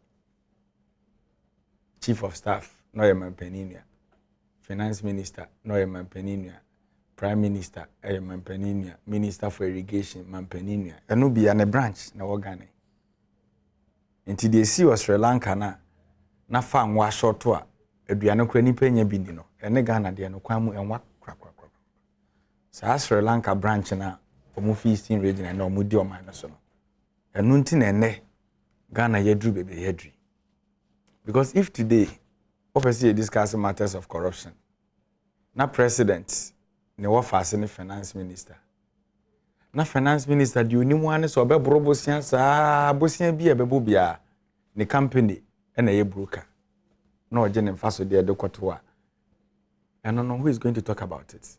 And don't forget mampeni Akufo-Addo de kire secretary asehye ni interest no obo nto na oka se Ghana for to abamana but the one principle bi na ebe ye adwuma the friend the Anas principle o oni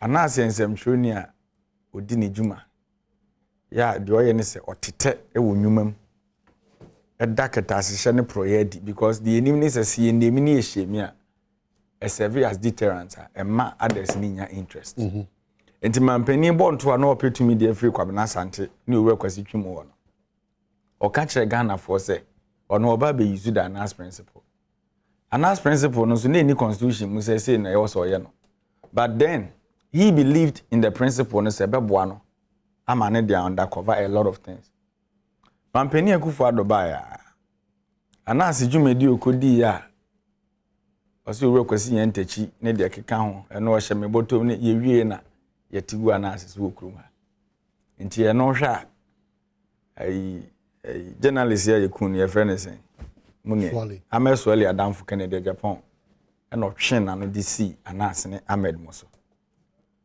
penny on okruma no believe in the said Anas principle never spoke about it because Kennedy was fighting for Nanado because na say expose ne ba na eguma penny hu fi wa mie na no besi ne ye didi mu na Kennedy ko show ameswale pictures e wo TV so say unya na bo no e ka ba metua e bo ne formula e ku no e na ono se opema penny adi and if you have this crop of leaders now ka se keta se ne project kon ye kon sen ya fe ne ye ko yenim omo trim Nya mampeni kro ya ne kofa Martin Ami Dubai. Ose Attorney General powers ne kuta no kra so dodo. Nti oponi bi the office of the special prosecutor, right? Office of the special prosecutor nipa e kofa na obi a na oye NDC ni omuhu ne se abufu ahye na koma mu twem. Ti se de ne na damfo ne kwakwa ido hoyi. Na mampeni kofa ne betena ho se mampeni nya one ne ko bie mo asiye no. Se me kwa kofa na ba. Na wa betiti nkofo bi. Special prosecutor by no starting ejuma ya wa no beka kire se David ade ne nye na man no man appointment no what the corporate of kasemu a oye mother serpent of corruption ba de ba yetwi kasemu a oye ketase hyemu primary owo woni primary owo on say owo primary do timi dwagu so nti de ehye ho kra woje nti o se na nado oye ketase hyemu primary enya won because Obetina konwa so first ade hete no osi o NDC for na kofa Mary bae dwirimwom sika no na so dodo ye kwa kohwehwem ene etu anyansafo dunson led by Philip Addison si ye nkone ye kohwehwem mumra omukọ bae no no mbe inflate ni kudu $800 million American miscellaneous okay ye wie ya ade na executive approval mampenis nyon ne sign ye bo cheja akose unu ye ya executive secretary to the president in a approval yes Kofi umfi achem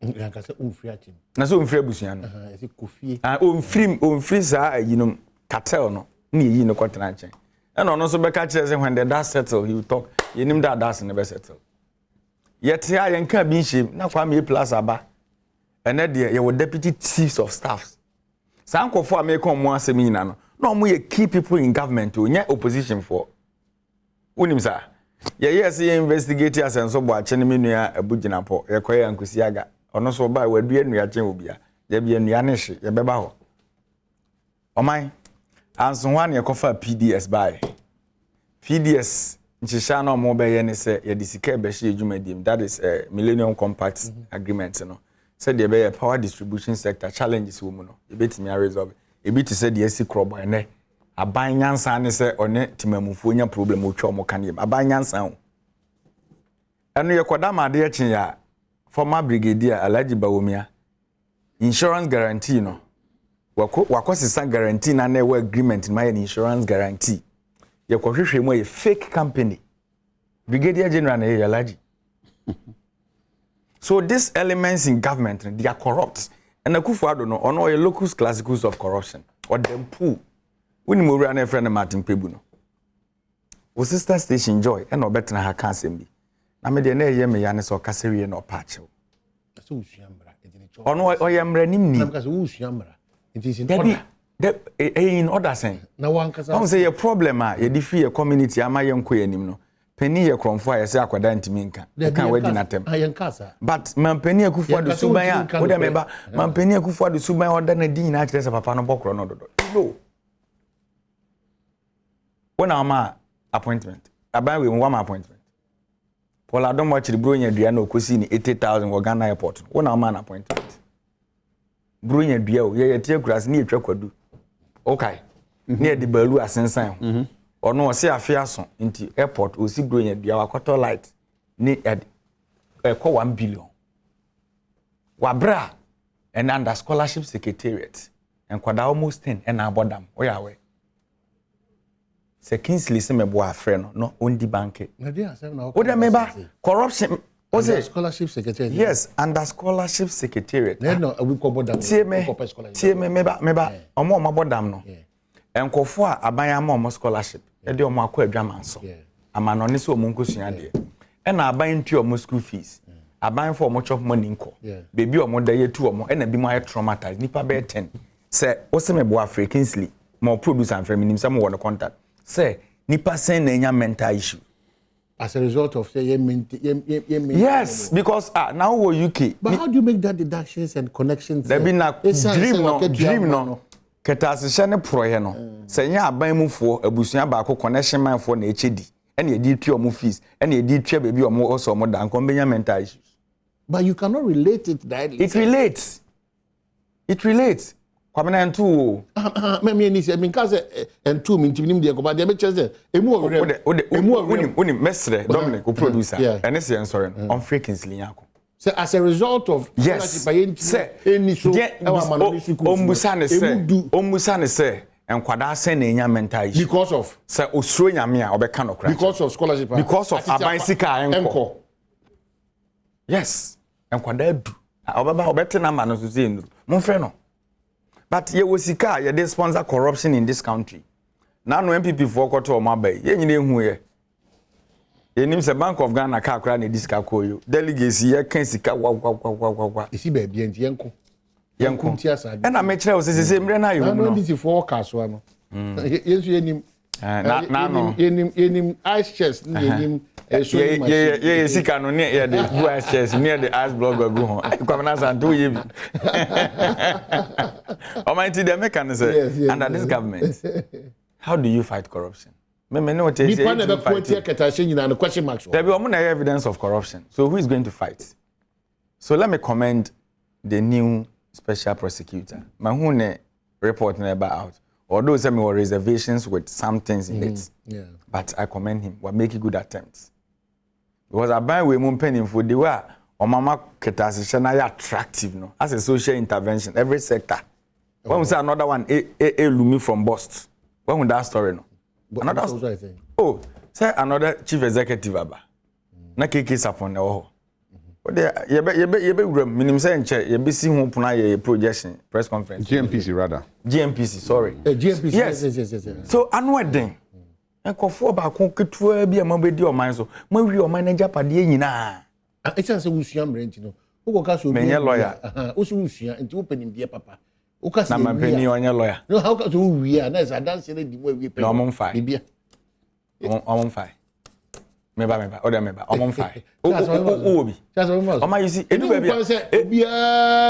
baby. No, but let me tell you something. Charles ni. Me nua Charles. Chama no ye change is coming. Ono na change is coming crab. The whole Ghana.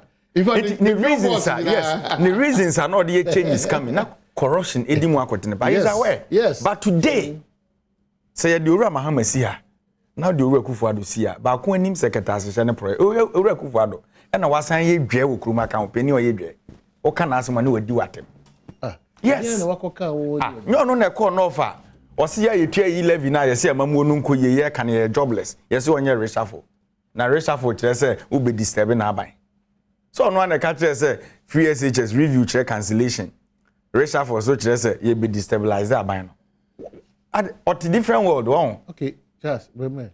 Come on. Me ni any abria no pay. Yes, my come on, we the idea me who big pen. Who opposition as opa ben maba. And then somebody can do but if you cobra the menu can na a chira de ba kope. Ura ko for can be. Was corruption old as Adam.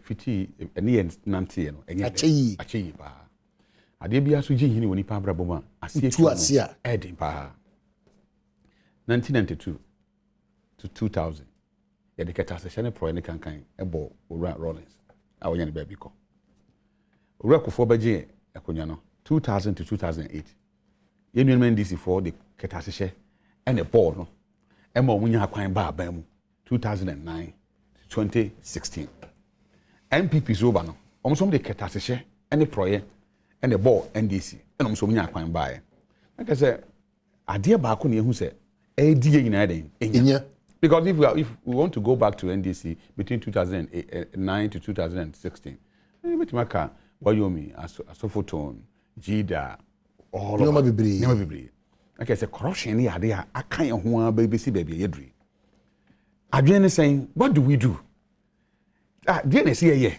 betimi aboa regardless of aban bi obebe bia no ani nipa bia de be ye hye bi wo ha e man ho kwan man mfa ne nsa for aban sikasem so kwabra kata se hye ekum nipa say abusuya e ball man because me no ka say baby wo ha omo 90 kilometers that ram TV I think say Joy TV Joy News e ball abaso pa because mo ye juma pa a shaman baby enkwala no ko school a omo fa ensuo mu ashama ha I'm not talking about village here Boteman ene ashama ensuo bi da ho na anopa bia enkwala no tietia ensuo no no ma cross akọ school the voter region kuro bi ho fena dine na voterans dine me refi enkwala no ko school a omo de hwiase ambo so ni hwiase ambo pan ya e friend pan na omo de uniform agum na omo dware ensuo no akọ na omo kwa no ma san ko change o matare enipa yare a yɛde tena akonnwa mu na yɛasoa no na mmarima no gura nsuo no mu enipa no ɛwɔ soro ɔte akonnwa no mu soro na ɔmo de na korɔ so kilometers and some kodo chip compound nti kɛtasehye ne prɔe no ɛsɛe ɔman ɛsɛe kuro ɛsɛe abusua ɛnso baabi aduru no ehia sɛ nyinaa yɛdi ho nkɔmmɔ yie because affect NDC affect MPP affect ɔman no so what do we do na yɛnsesa nneɛma because after ne ka deɛ we said so many things about them, including me, about certain corrupt acts. A cost will run Mahama Abemu at the time and all. I have a bobby so what you say. And then Abba, approach now, a piano and all come once a minute. You are going to do circles. They say you caught me Abba. I mean, correct, tell me, say, and they will for ya two banners and the party of fear by NDC bar. Aren't we going to have any corrupt cases? Clearly so. Clearly so. It means that there's a problem that we have to solve. We are missing some link. Baby, what is solve? Look, Oreku for Dubai. Or go step further to say okay, my main first special prosecutor now on only the responsibility to say Omra prosecutions or investigate now on prosecute corrupt and corruption related cases. Or Juma. But Omana say Yankasa Kraya he can succeed because he's a human being. So what you say. And corruption no any video a human factor a nipa na ye sa niema no meden sabi katasehye fa fankofo den ensase. Nti I believe that Omampani Mahama, we thank God we have a sitting president or Tiase, Urakufo that's what Tiase, the current president, Urakufo so ewo. I think that they've all been there, they know what the air can say, anything masa aban bi beba. Because aban no Urakufo all the agencies and ministries. So what Tiase. But the entire day, so mono bo Omampani for no say, and munyamba omo na yedi mom. Into a responsibility. Say bone so baso a omo ye dey ekoso omo but me feel say kasa no should be say what is the way forward e dey na be and she share ben ye say omo say normally we be a corrupt menim say owura buka pele that's what prison na say you know so oba look was he pardoned I think he was pardoned he was pardoned now okay politicians a corrupt na say dem ko say be fiase a acha mfie mienu na yare aba ono we nipa chen ni okowi aburo okowi abanche okowi amponche amponche bokra nu bi 600 Ghana cedi o hwe wona ya manyosem ono ko da fiase o enche acha ba mfie mienu acha kese kra mfie mienu ni ya ja no ti PRO musa no de omo no I get PRO ka de onko I'm talking about minu na sabe come din na okutwa obi board ye no ye hwe nim ni akan board ye na e wo ho no e bia na 20 e come 20 years board ye dro back ya den ya say ye punish na say ba ya onye sa bone ni biem so kwabra me ni prison for to kesepa ketekachi prisons anopa so mo hwe me me yobi a afibia me kosram yes me kosram keke be di no bae ni nuane koma om the last time I call Accra the authorities police hospital I think 3 years ago 2 years or 3 years 3 years ago right. I think 2 years ago 2 years but I've done it 8 years continuous and look ukohwe om ene niam edom prisons are now okay there ye tine mbonten so and the court there ya na get say bio ya hwe ne ko nyame abufo kra be ba o man so enti me feel say dan ne se dan ye nhihye nani kwabran ya hu so obi corrupt we aban sika or the aye niam ya gisika na free nsem enye punishment to go to prison na den ebe solve it no enye interest because interest wo hwe NDC mereso urakofo bae enipa odom ko prison obi eni ho da gburu more than 2 years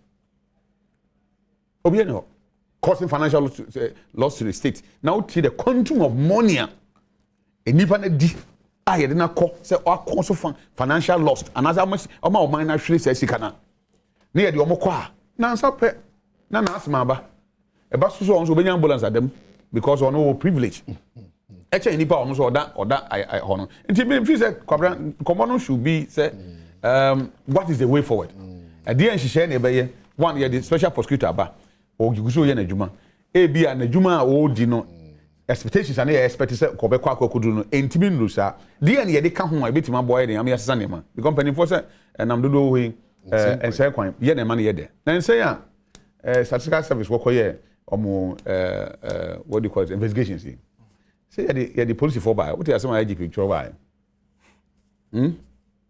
say can say police for yeah e dey kan number IGP na fa pen paper picture by CP na ba picture by e be di bank the omoka one nim say sabi ye nuanum bi nye omu nyina o ye nuanum bi obi kura nya asema ko police echi akọ report you to eska yeah na bill ni kura lawyer say na make bill kura no asem kaje ni and it is true one nim say police ni gina okwan so a say ko bra roadway ti yawu roadway na yawu no say enkamra no ye nhye say okay ye ko park your car go and do the roadway come for your car and I say nyoma ye adwuma yi na o car no yenya o number nti no kokora na sure that's what yeah sure and but when the 100 cities no adi 200 cities amaneko yeah and you treat 200 akono forgetting say we nya roadway no another barrier I believe say yes Cote d'Ivoire minim for a fact but sana mate Cote d'Ivoire say police here now car tire enya ye chiwa no more tire ho no ma sham no ma double price yes so that you bad tire come ye kwapa now they want and say Uber for ni small cars omo use smaller tires sir take me whole tire yeah take time exercise police for chi because easy no yeah ana hear me want me tire me say manantia drive many of the vehicles now that small can say tires no in the share cars no with no come on necessarily ahuchentia eno so ho ahuche but not necessarily ahuchentia say ahuche on continue to petrol say one so petrol no we are oasis are not the coffee yeah kwaba e be better pause ba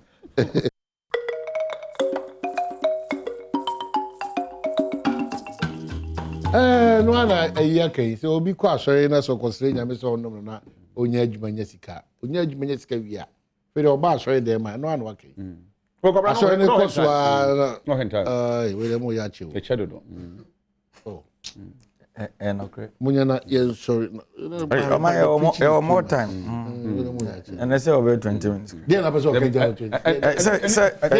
president there why Ablakwa slums Akufo-Addo following positive assessments of ministers my hen one say mampeni Akufo-Addo wabre pans we di mampeni no correct wabre enti me baby me free ba na obre na nya ade a osomu yi and etimi ye ne dedodo say na dwen nyina ne so Ghana for first born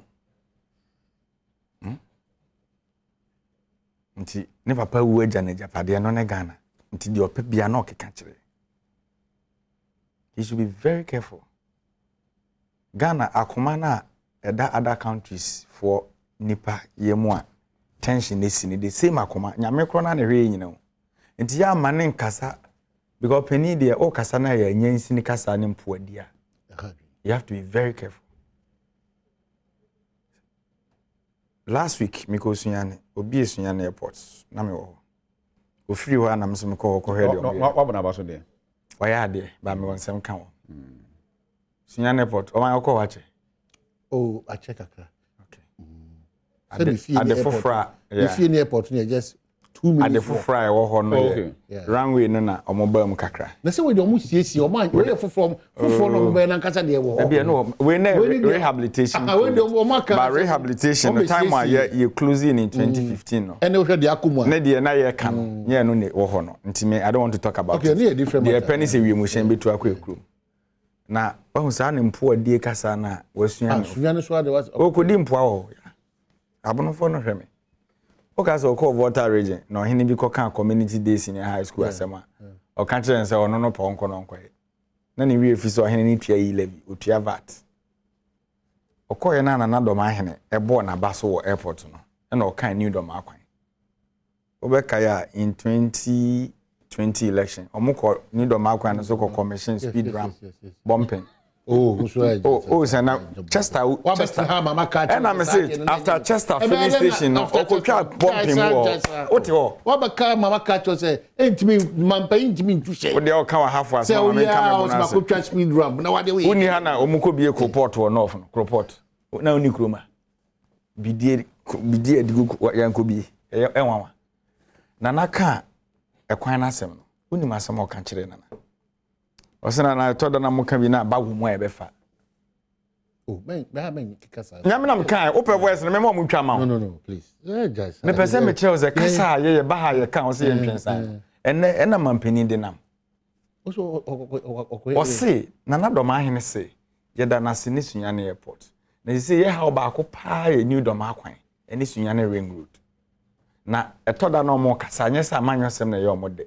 Na de ya omo man ma subjects ni kan go omo so na omo ye den eka na nanam de wo de share kan na nana je microphone oh nana wakasa ya te ye da wase nana be na kasa nana panyina won kran nana ku president so no hu Ghana ko nwa ne say ye efia ko nwa na odi etoda na mo ka bi na mo so nyansa wo mu ebefa okay so wo se me boa omo hwe me bo no I won't lie I know the platform into of late no I know say economy hardship no de kafun. But Yemfa from manage economy. Tell him. He's your president. He's my president. And to Jidi Sura Mahama Tia Kumya, so they were a mampeni kasa ne. Na ya kokan reshuffle asem. Nanka Mahama kokasa omo ye jobless na complaining. Hey, send yan case an kuma mwashe kambu ye demonstration. Unim se Charles Kasembi.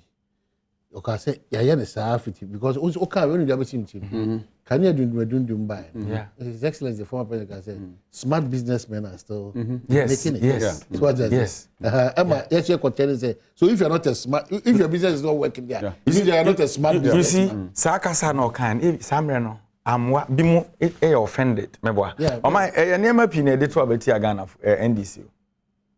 Obi timi hwe me mabrabo. Ya na mediti me krum. Osi minti on to aba. Because who ni say Makasa, the simple question is, what have you gained?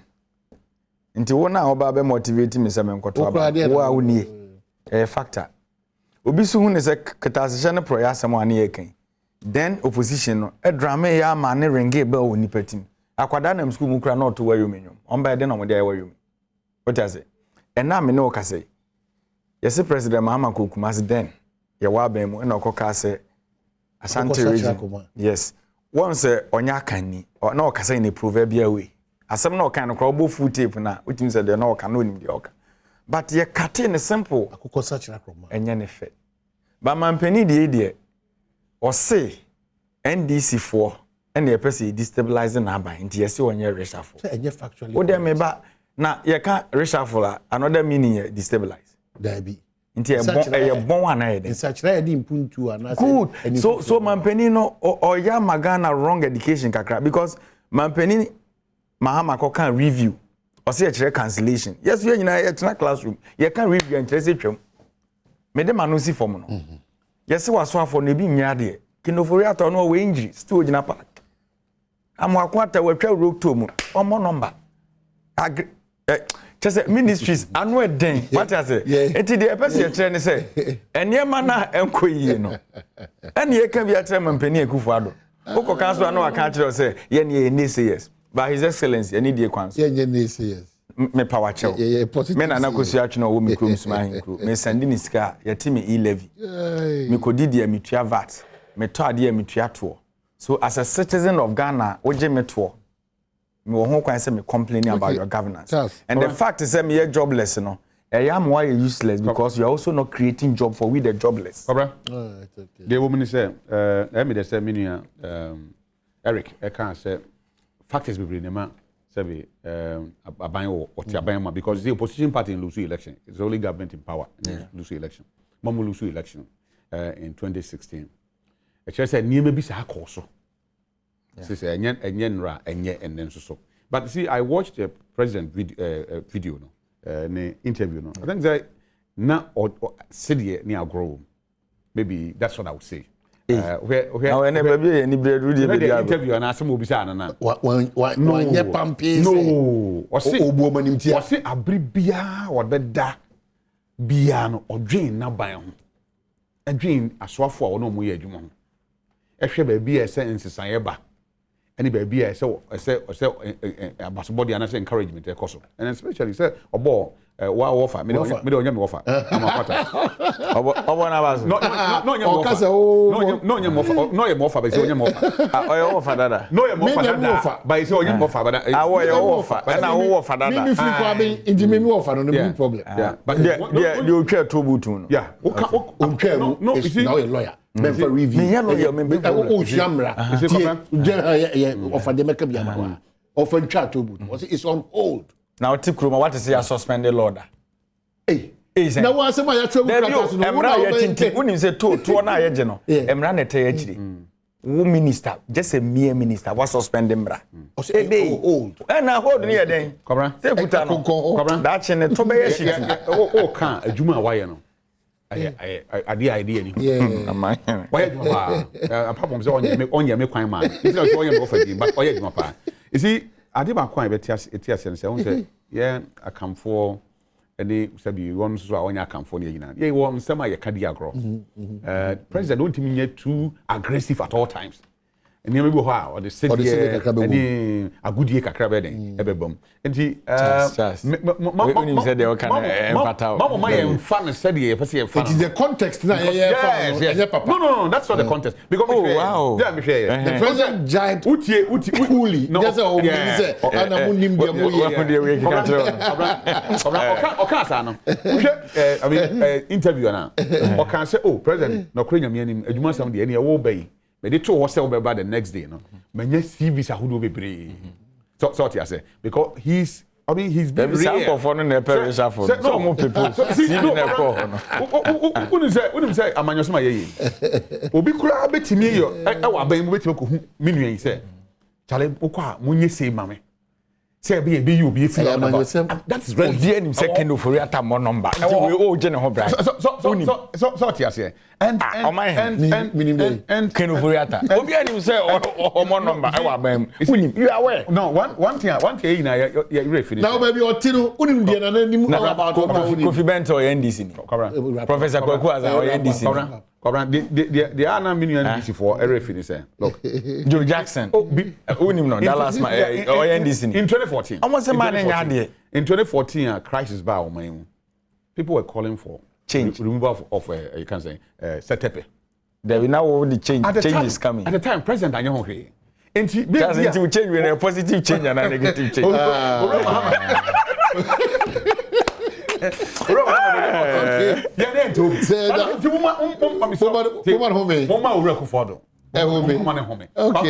in terms of performance, Kufuor performed very well. Kasa we make you know what Transia Kasa. Baby said it to be some, but the me and won't just here different. Okay. What you say? And so electricity is a Nana was a former from presidential advisor. Yes, sir. Ono mu kan fo kira santefo na de otum empanifo na me bo na no ada se o kan want yeah eti president so utufo bi ani